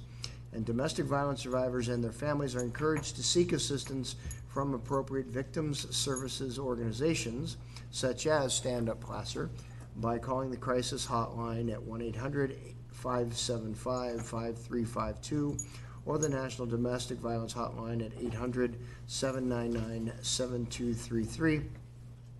Now therefore be it proclaimed that the above proclamation was duly passed by the Board of Supervisors of Placer County on behalf of the citizens of Placer County, a regular meeting held October 8, 2019, proclaiming the month of October 2019 as Domestic Violence Awareness Month, to urge all citizens to actively support organizations such as Stand Up Placer who work toward the elimination of domestic violence. Is there a motion in support of the proclamation? Okay, so we have a motion, and I'll give the second, because you made the motion at the same time, right? Okay. All right, so the motion, Holmes, second, Gore. All in favor, say aye. Aye, opposed, none? Present this.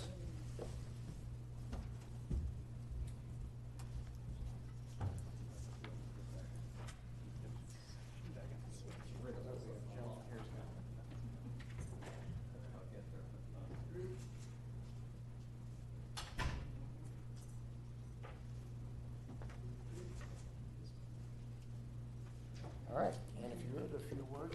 Sure, thank you. Thank you so much for for recognizing the enormous impact that domestic violence is having right here in our community.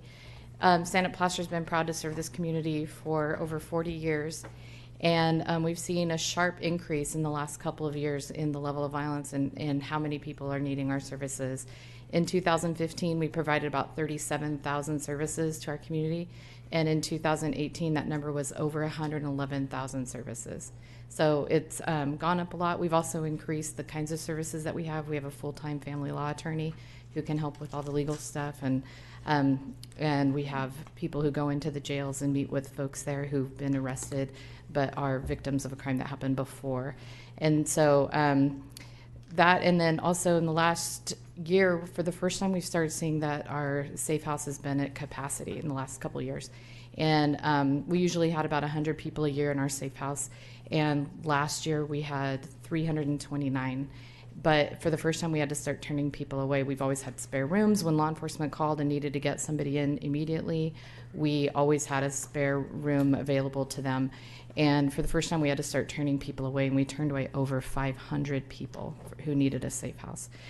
So we're working on some solutions around that, and just really grateful to Placer County for your support in that. So thank you all so much. Thank you. All right. That concludes our timed items. We'll go ahead and take up our department items. You okay? You're looking at me sideways like I forgot something. All right, moving on to our department items. We have a lease purchase of dual band radios. Somebody going to present this? No, we don't have anybody. Mark ran away. I guess Mark doesn't want his radios. I'll tell you what, we'll move on and see if Mark shows up. How about we move to the purchase of a big old snowblower?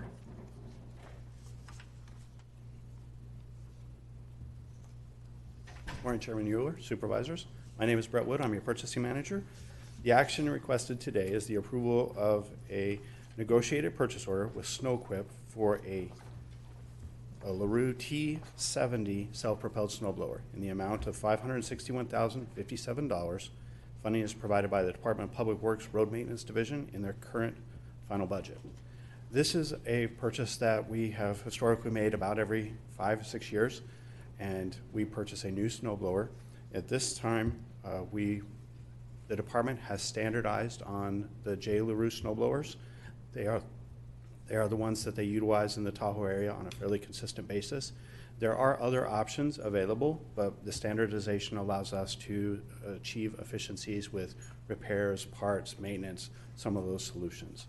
We did look at an available cooperative contract that we could use to purchase this through SnowQuip, and it would have offered us a 5% discount off of the list price, but we were able to negotiate with the distributor and obtain a 6% discount. Therefore, we're recommending a negotiated purchase to your board. With that, be happy to stand for any questions. We also have a representative from the Department of Public Works if you have additional questions. Okay, Supervisor Gore? Just curious, what do you do with the old Snow blower.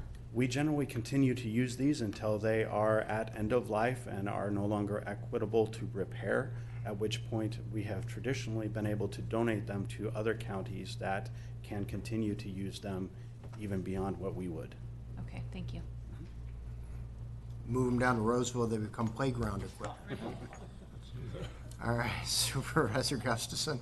I was just going to comment on that we do have some very antiquated equipment still in the fleet, Supervisor Gore, and I hear comments about that quite often from other jurisdictions, neighboring jurisdictions, so I'm happy to see this moving forward, but urge us to continue to replace our fleet. There's some very old equipment in that fleet.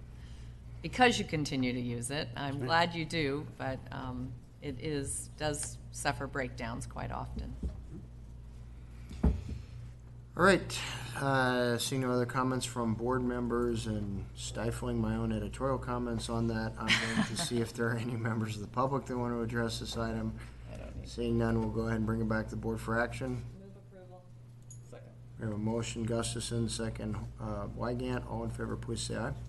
Aye, opposed, none. Thank you so much. And we'll move on to our bulk fuel and automotive oil products. Yes, sir. This one is particularly apropos with our power shut-off. This is a request from your board to approve a competitive bid for Hunt & Sons of Sacramento, California for bulk fuel, automotive oil, and related products in the maximum annual amount of $2,325,000 for the period of November 1st, 2019 through September 30th of next year. It's also a request for your board to approve the ability to renew this same agreement for 4 additional one-year terms with the additional amount of $100,000 for change orders as appropriate during those times, subject to departmental concurrence and available funding. With respect to this one, we did reissue this bid this year. This is for the Department of Public Works for facilities maintenance as well as the Office of Emergency Services, and it provides bulk fuel and gasoline and diesel products throughout the county for generators as well as for the vehicle fueling station. Our current agreement expires October 31st of this year, and we did a cooperative bid this time. So this is a little bit step forward for us, where that we included additional neighboring agencies, including the Placer County Water Agency, the Town of Truckee, North Tahoe Public Utility District, and Elk Grove Unified School District. All of these agencies combined their usage with ours, enabling us to obtain a better value from the providers. We did receive bids from both Hunt & Sons and Ramos Oil Company. They are traditional bidders in this market. And after that review and evaluation, Hunt & Sons is the apparent low bidder and the one we're recommending to your board. In addition to our original bid, we also compared it to the Sacramento Area Council of Governments bid that they do on a fairly consistent basis, and compared our pricing to theirs to determine which would be the most advantageous to the county. And at this time, our independent bid is still a better value for the county. So with that, requesting your board's approval and happy to answer any questions. All right, any questions by board members? I don't see any members of the public.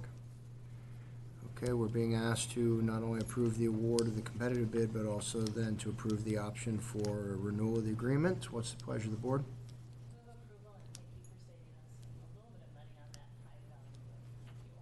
Thank you. We have a motion, Gore, second, Wygant. All in favor, please say aye. Aye. Opposed? None. Thank you. And your third item? Yes, sir. The last item is for our park, landscape, and grounds maintenance services. This is with Cagwin and Dorward. We are requesting at this time, we have 3 actions requested by your board. The first is to approve an increase to our existing agreement with them for countywide park landscaping and grounds maintenance services in the amount of $352,000. This brings our annual aggregate amount for that contract to $1,265,000, which will carry us through June 30th of next year. We're also at this time requesting your board approve a renewal for the period of July 1st of 2020 through June 30th of 2021 in that same dollar amount of $1.265 and to $1.265 million, and as well as authorize change orders in the maximum amount of $100,000 as needed, consistent with our purchasing policy. This request coincides with our last renewal of that existing contract. Previously, we had brought to your board a request to approve 4 one-year renewals. This renewal would be the last of those. So this service is used by the Parks and Ground Division of Public Works, as well as Information Technology for tower sites, and the Roads Division for some off-side road work. There is only one single contract with multiple renewals with Cag and Dorward, although the board memo did indicate contracts. That was one contract with renewals. That was a typo on our part. But with that, I'd be happy to answer any questions of your board. Respectfully request your approval. Yeah, I think you just said there's only one contract with multiple renewals, but we're only being asked for one additional renewal request. Yes, sir. Okay. We're currently in our 3rd renewal. Right. And we're asking for our final renewal period. Right. Okay. Any other questions by board members? Seeing none, any members of the public? What is the pleasure of the board on increasing the existing contract as well as authorizing the one additional renewal? Motion Holmes? Second Gustafson. All in favor, please say aye. Aye. Opposed? None. Thank you. Thank you very much. All right. I guess we'll go back and take the sheriff item now that he's actually here. You were watching tape. Yeah. Caught you napping. All right, what's the item? I'm Katie Orsino, Administrative Services Officer, Placer County Sheriff's Office, joined by Mark Giacomini, Administrative Services Manager.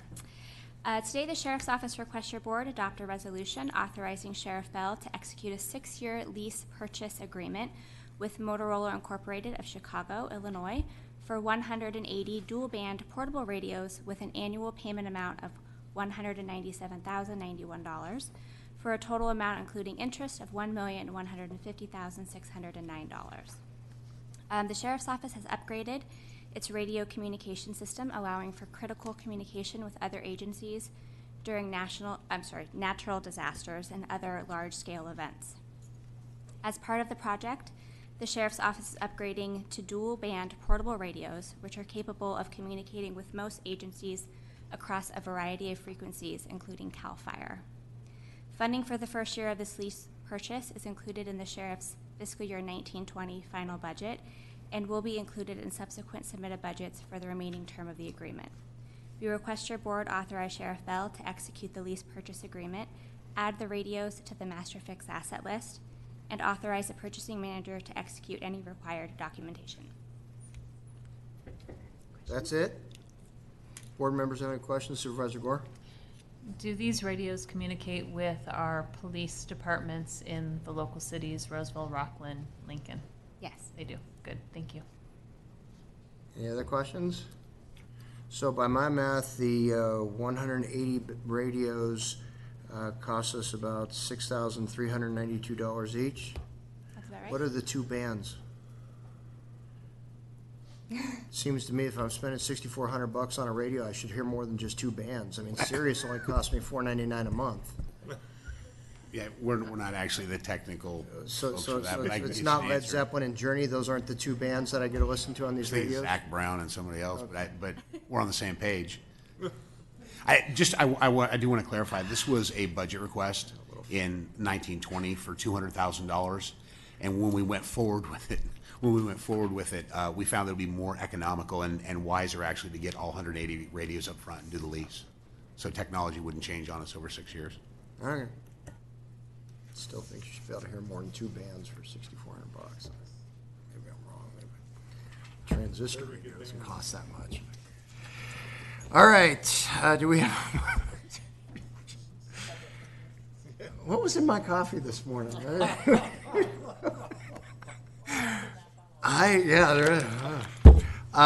So any members of the public, I have no idea why you would, but any members of the public want to address the board on this item prior to us taking action? Seeing none, what's the pleasure of the board? Second. That was a motion, Gustafson, and second by Wygant. All in favor, please say aye. Aye. Opposed? None. Thank you very much. I thought it was funny. All right, tree mortality removal project. Bring out your dead. Who can name that movie?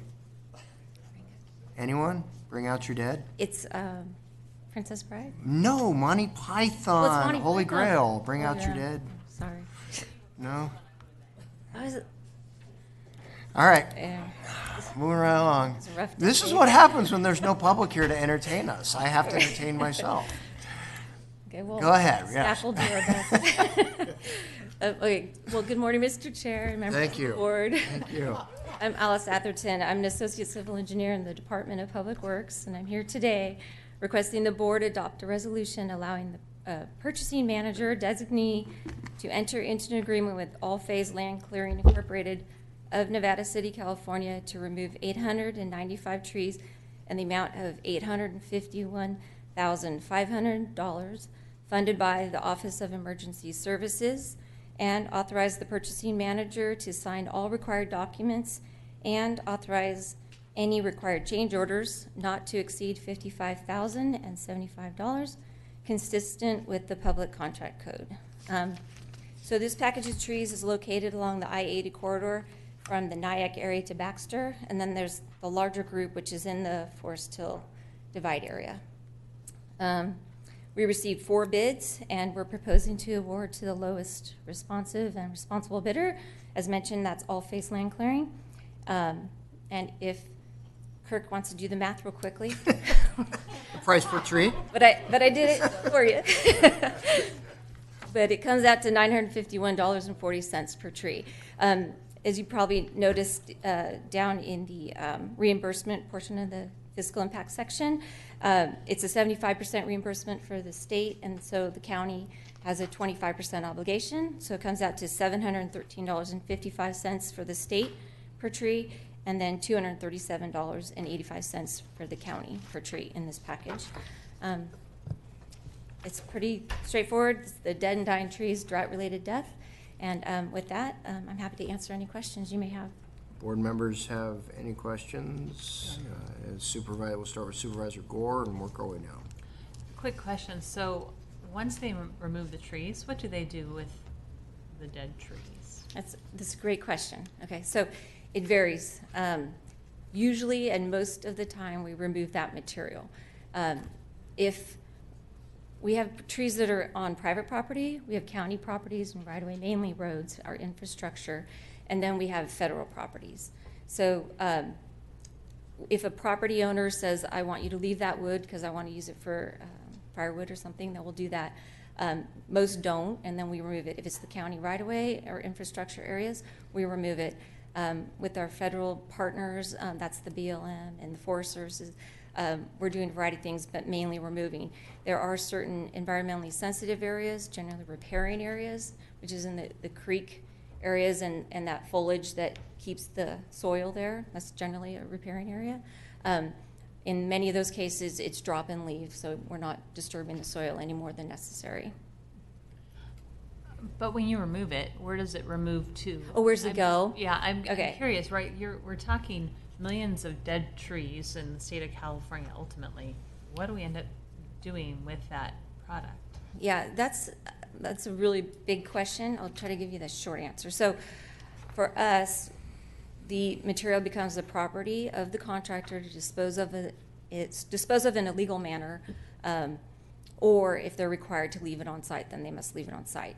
So these trees are pretty old. The material isn't very good for creating lumber, although we always want it to go to the highest level that it could be produced. So lumber and then wood chips, if it's possible, for animal bedding, furniture, if you can do something like that out of it. But then it goes to biomass for burning to create energy, and then if worst case, it would go into the dumps. And then also they'll be burning. So specifically on the Forest Service property in the Tahoe National Forest, they have told us that they want us to pile it, and that the contractors aren't doing the burning, but they will come back and burn it. So that's kind of the level of what's happening to it. But right now we're pretty much inundated with a lot of material. Supervisor Gustafson. Thank you. So we have millions of dead trees. How did we identify this particular group? And are they on county properties or the public properties? How is that, how does that process work? Okay, so excellent question. We have a variety of, so going back in October 2015, the governor declared an emergency. And so what he did is he opened up funding through the CDAA, which is California Disaster Assistance Grant. And that allows counties to go in, and we are the northernmost of the 10 counties in the state that are participating in this program. And we can go in and remove hazardous trees that can fall on the county infrastructure. So most of that is roads. Okay. But we do have other facilities, parking lots, buildings, canals, So trails. these are high hazard trees in areas that could cause damage to county facilities or right of way, those sorts of things. Correct. Okay. And then what I had mentioned, it's private property earlier. That's only because those trees can fall on county infrastructure. Right. Not that we don't understand that there's a need to remove hazardous trees on private property. Right. But we just don't have the ability to get those right now. Right. Okay. Thank you. That was my only question. All right, and Supervisor Holmes, no? Okay. All right, thank you very much. Okay, seeing no other questions for board members, any members of the public want to address this item? Seeing none, we are being asked to adopt the resolution to authorize the purchasing manager to move forward with all of this good tree clearing. What's the pleasure of the board? Move approval. Second. Motion Gustafson, second Wygant. All in favor, please say aye. Aye. Aye, opposed? None? Thank you very much. Thank you. Okie dokie, Health and Human Services, considering purchase and operate Mental Health Services Act Permanent Supportive Housing. Good morning, Chair Euler, members of the board. My name is Sue Compton. I'm a staff services analyst representing the adult system of care, and Amy Ellis. Also in the audience is Jennifer Price, CEO of Advocates for Mentally Ill Housing, also known as AMI Housing. We're here today to request 3 following action items. Number 1, approve award of the request for proposal number 100119 to Advocates for Mentally Ill Housing, Inc., also known as AMI, to purchase and operate permanent supportive housing in the Tahoe region of Placer County. Approve an agreement for the same with AMI to purchase and operate MHSA permanent supportive housing from October 1, 2019 through June 30th of 2022 for a total amount not to exceed $1.16 million, and authorize the Director of Health and Human Services to execute the agreement with risk management and county council concurrence, and to sign subsequent amendments up to $100,000 consistent with the subject matter and scope. And number 3, approve a deed restriction form to AMI in favor of the county for any property purchased by AMI with county funds with the 55-year deed restriction from recordation, and authorize the Director of Health and Human Services or Director of Public Works to execute the agreement with risk management and county council concurrence. As your board is aware, there is a shortage of affordable housing in the Tahoe region. Current numbers from the coordinated entry by name list show 41 adults and 7 children report being homeless in this region, and 18 of those adults identified as being in Placer County at the time they made the call. Health and Human Services began discussions approximately 10 months ago with the Mountain Housing Council about using MHSA funding to provide permanent supportive housing to meet the needs of this population. HHS worked with procurement to develop the RFP for the selection of a qualified firm to provide property management, ownership, and management of capital operating subsidies paired with supportive services to assist persons with mental illness, homeless, or at risk of homelessness achieve housing stability. Over 1,000 firms were notified of this proposal, of this solicitation, and a sole response was submitted by AMI Housing. The panel was comprised of representatives from Health and Human Services, Community Development Resource Agency, the City of Roseville, Tahoe Truckee Community Foundation, and a Tahoe real estate agent. After cumulative review, the panel selected AMI Housing. No bid protests were received. AMI and HHS have negotiated an agreement under which AMI would acquire a 4 to 6 bedroom residential property in the Tahoe region that would then be owned and operated by AMI solely for the purposes of providing permanent supportive housing for persons with mental illness, homeless, or at risk of homelessness. To limit the use of the properties to these tenants, the property purchased by AMI would be subject to the 55-year deed restriction. MHSA funds will be allocated for this project, and it is expected that the program will continue on an ongoing basis utilizing rental income, including vouchers, HUD, and MHSA to manage the property. MHSA funds will be available to support the program as long as it continues to generate sufficient revenues and the program is effective in meeting the needs of the county and the target population. Funding for these services are included in the Department Fiscal Year 2019-2020 proposed budget and will be included in future requested budgets. MHSA system transformation dollars and MHSA full service partnership funding contribute to the subsidies and the startup costs as appropriate. The agreement and deed restriction are on file with the clerk of board for your review. And with that, I would like to take any questions.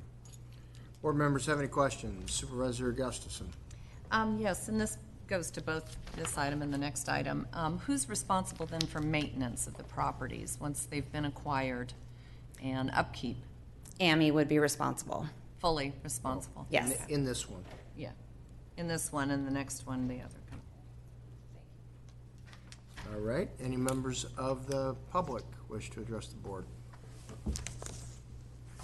Seeing none. I don't know why that was running out to me.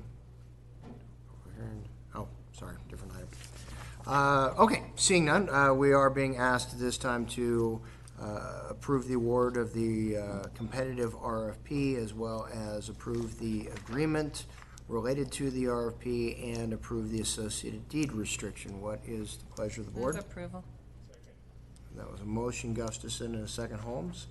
All in favor, please say aye. Aye. Opposed? None? Thank you all very much.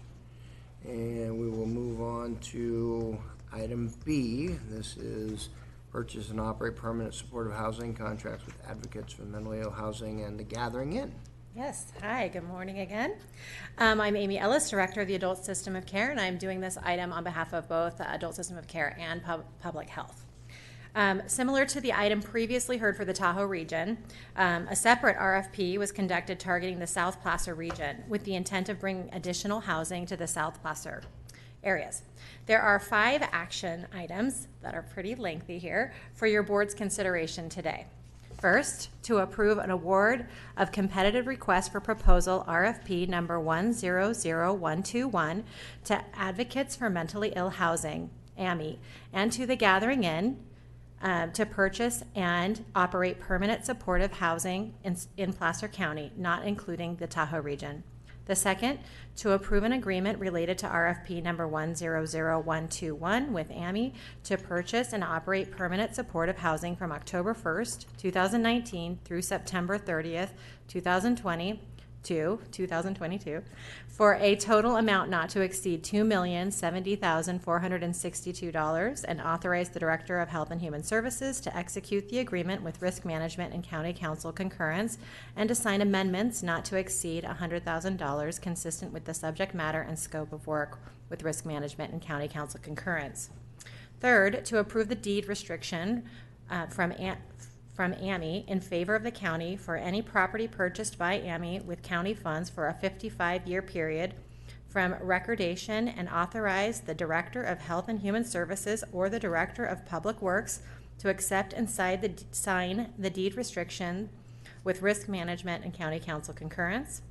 Fourth, to approve an agreement related to RFP number 100121 with TGI or the Gathering Inn to purchase and operate permanent supportive housing from October 1st, 2019 through September 30th, 2022 for a total amount not to exceed $2,070,462 and authorize the Director of Health and Human Services to execute the agreement with Risk Management and County Council concurrence and to sign amendments not to exceed $100,000 consistent with the subject matter and scope of work with Risk Management and County Council concurrence. And fifth, approve the deed restriction from TGI in favor of the county for any property purchased by TGI with county funds for a 55-year period for recordation and authorize the Director of Health and Human Services or the Director of Public Works to accept and sign the deed restrictions with Risk Management and County Council concurrence. So the January point in time homeless count showed that there were 617 homeless individuals in Placer County, with almost half of them being chronically homeless.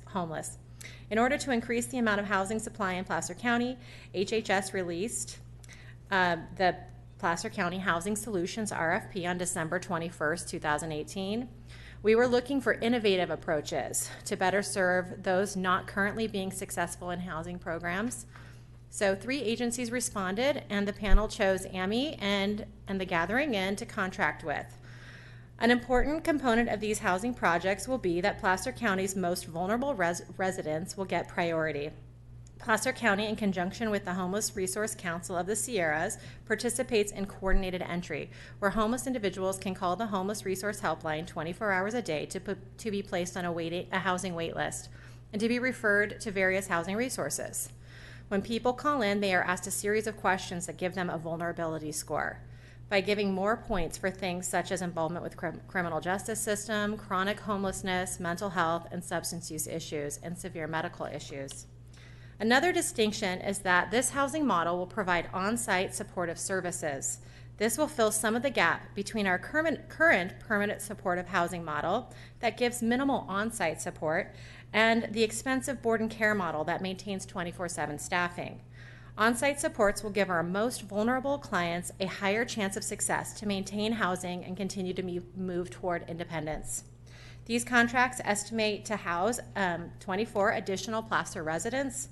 Clients will pay 40% of their income towards rent, and the balance of funding to support these programs comes from MHSA, a Sutter Health that we received $1 million, and whole person care funding, all of which has been appropriately budgeted. Happy to take any questions. Board members have any questions on this item? And the maintenance, we're assuming, will be performed by AMI and Gathering Inn. Yeah, respectively. Yeah. Mm-hmm. Any members of the public? Seeing none, we are being asked to approve and award the competitive RFPs to both AMI and Gathering Inn, as well as approve the associated agreements related to the RFPs and the associated deed restrictions. What's the pleasure of the board? Move approval. Second. We have a motion, Wygant, second, Gore. All in favor, please say aye. Aye. Aye. Opposed, none. Supervisor Holmes temporarily absent. All right, thank you so much. Moving on, Human Resources, amendment to various sections of Placer County Code, Chapter 3. And as Kate is coming up here, just clarification from council that there's nothing in this conversation that precludes my participation? No. Okay, thank you. Good morning, Kate Sampson with your Human Resources Department. This item is relatively administrative, as is our practice. We are recommending to you an update to Chapter 3 of part of the section of the county code to address recent changes to the PPEO labor agreement related to Tahoe assignment pay, making sure the two match, and also applying the same conditions to unrepresented groups within the county to support recruitment efforts. Additionally, you may recall that with the adoption of the PPEO agreement in 2017, the board elected to have a 10-step range we call Range B that applies to new hires after a certain date. That date was originally delayed in order to accommodate the implementation of the Workday system. And now that the system is live, the date chosen for implementation is November 1st, 2019. And so the code amendment offered before you proposes to codify that date. But I'm available for any questions. Any questions by board members? I don't see any. Any questions by members of the public? There being none, what's the pleasure of the board? Second. It wasn't a trick question, really. Was it? No, okay. Motion Gore, second Gustafson. All in favor, please say aye. Aye. Aye. Opposed? None. Thank you very much. Okay, we do have some minutes that we need to take out. The minutes contained on page 83 of our board packet are when both Supervisors Wygant and Gustafson were absent. So I will entertain a motion to approve those minutes. We have a motion, Gore, and second, Holmes. Why don't we have a roll call, please? Can I ask a quick question? Certainly. I was here for the 24th. It was Yeah, the we're 10th. taking that second. Oh, okay. Yeah, I'm doing this separately. Yeah, this is just the 10th. Yeah. Let's see if I can get this right this time. Gore? Yes. Wygant? Abstain. Holmes? Yes. Gustafson? Abstain. Euler? Aye. Thank you, and now I'll entertain a motion on the minutes of the board meeting of September 24th. Motion Holmes, second Gore. A roll call, please. Gore? Wygant? Abstain. Holmes? Gustafson? Euler? Aye. Thank you very much. And at this time, County Council will inform us as to what we are going to go spend some time talking about. Actually, we have one additional item. This is from the supplemental agenda, 11.1, Charter Review Committee. Oh, thank you.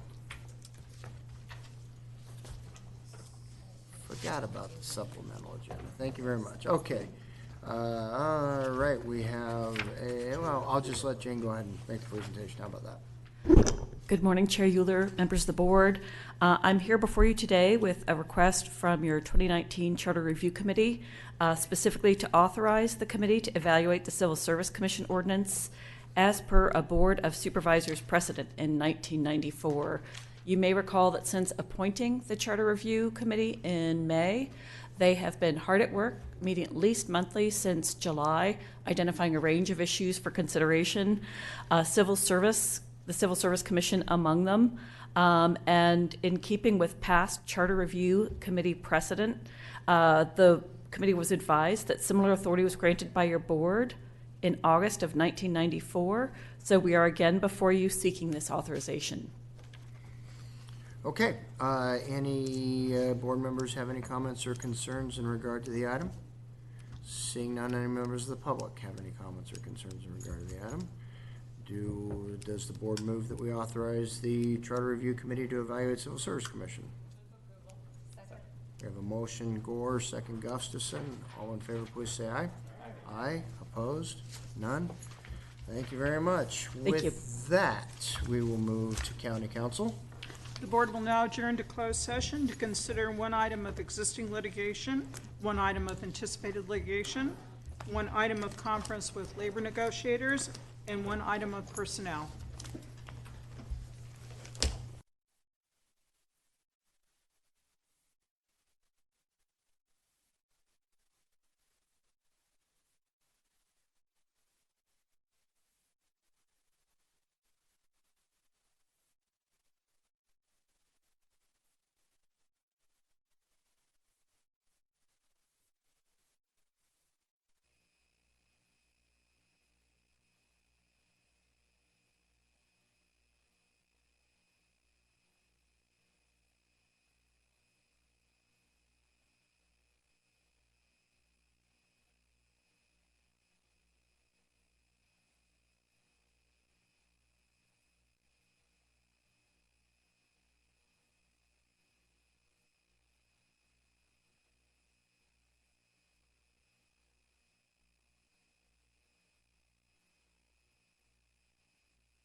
council meeting.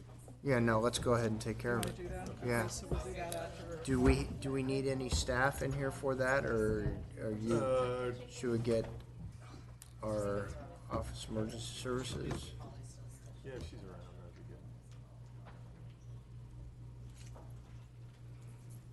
good. Before you run away, are we good to go ahead and report out a closed session? Yeah, yeah. Do you need to be here for that, or you got it covered? Okay. All right. No, you do what you need to do. I just want to make sure that our board could do what we need to do in your absence, that's all. See how indispensable I think she is. She didn't take it that way, though, did she? All right, boards come out of closed session. County Council has a report. The board met in closed session. The first item considered was under existing litigation, County of Placer versus CalPERS. The board heard a report and provided direction. The next item was anticipated litigation. The board heard a report and provided direction. Third item was conference with labor negotiators, heard report and provided direction. On the personnel item, the board has directed HR to post the position of county counsel and accept applications through November 1st. That concludes the report out of closed session. All right, thank you. And so we will just recess temporarily while we look for our staff, but don't wander too far off, because as soon as Kelly gets here, we're going to take up. And what is the item? How do we want to describe the item, since we have the opportunity right now? We're going to consider actually, we might as well Yeah, go on let's record. go ahead. All right. So the question has arisen regarding the potential PG&E shut-off for 6 days, and whether the board wants to consider declaring a local emergency. Allows us to track expenses, seek to recoup the costs of the shutdown. Under the government code, and that's specifically 54956.5, the board may discuss a non-agenda item at a regular meeting if by majority vote the body determines that the matter in question constitutes an emergency. So for the board to continue to discuss this, we would need a motion to consider this item that was not on the agenda, because the emergency arose also after the agenda was posted, which is true. That's when we received the notice from PG&E about the 5-day plus shutdown. So we would need a motion and a second. So moved. Second. Okay, so we have a motion, Gustafson, second Wygant, for the board to entertain the declaration of a local emergency related to the potential electricity shutdown within the PG&E service territory. All in favor, please say aye. Aye. Actually, no. Let's do that on a roll call. I apologize. Gore? Yes. Wygant? Yes. Holmes? Yes. Gustafson? Yes. Euler? Aye. Okay, under the item, what actions would the board need to take other than simply declaring a local state of emergency pending the shutdown, or if the shutdown actually takes place? And then subsequently, what actions would we as a county need to take in order to protect our position? The board would simply make a motion to declare a local emergency based on the PG&E shutdown and lack of electricity to, I've forgotten the number, but a significant portion of the county, and that based on this, it constitutes an emergency, and that is all you basically need to do at this point. From there, we have a county code provision that allows Todd to shut down offices as needed based on lack of electricity. That would go on its own course, and we would come back if need be. It sounds like the emergency will be over in 5 to 6 days. If it occurs, we'll know more this afternoon, but at least with that in place, we can recoup, and we can also seek any kind of supplies we need and not have to worry about procurement. We would simply be getting those supplies as needed. So again, all you would need to do is make a motion and take it up for a vote as to declaring a proclamation of local emergency. Okay. And then department heads know what kinds of things they will need to be accounting for from a cost standpoint? Yeah, so this afternoon, we're going to be sitting down with all department heads or their representatives walking through this. They've they have their business continuity planning efforts that we've asked them to undertake as the last couple days preceding this coming up. So I think everybody's well aware. This gives us the opportunity really to, specifically because of the maybe one area that we have for places for people to shelter in place for this in terms of sheltering at the Gold Country Fairgrounds. We may be opening up some other avenues. We want to make sure we get reimbursed and recouped for those expenses. This allows for that to actually take place. Okay. Yes, Supervisor Gustafson. Karen, I wanted to ask whether or not we can declare, as the board, we can declare this an emergency. Can we authorize CEO Leopold to declare it ceased, or do we have to come together? I mean, he can determine the duration.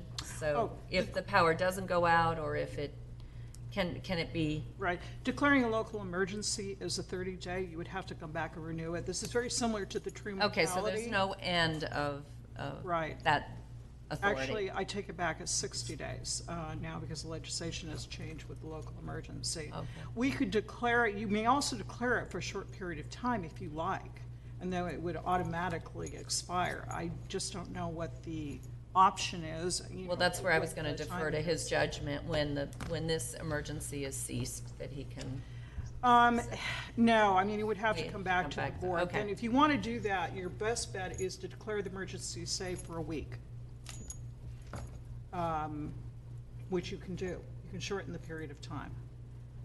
Well, if really the idea is to waive any rules that might encumber procurement of emergency materials or items that we might need to respond, as well as allow us from a cost accounting standpoint to figure out what we're going to be submitting for reimbursement, then really I think it will be kind of self-defining. Mm-hmm. So I don't know that we necessarily need it. Right. We'll come back with an update up in Tahoe, and if we want to suspend that at that time, we can do so. Right. And this vote, by the way, requires a 2/3 majority. Okay.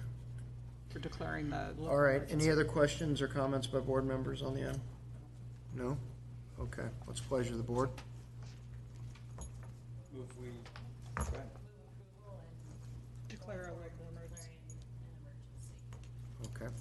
And authorize the CEO to take necessary actions for any preparations or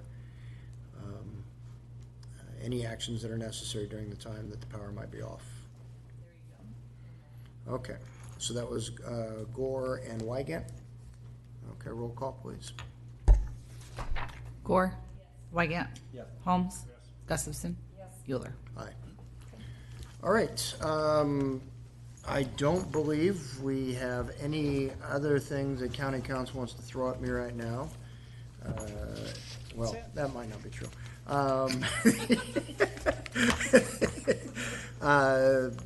I would say we are going to adjourn to our regularly scheduled meeting on the 22nd, but it looks like we might actually have some items on the 21st at this point. Yeah. We may have some on the 21st. If Yeah. not, we can always So we cancel will stuff. just adjourn until otherwise publicly noticed for our next meeting. How's that?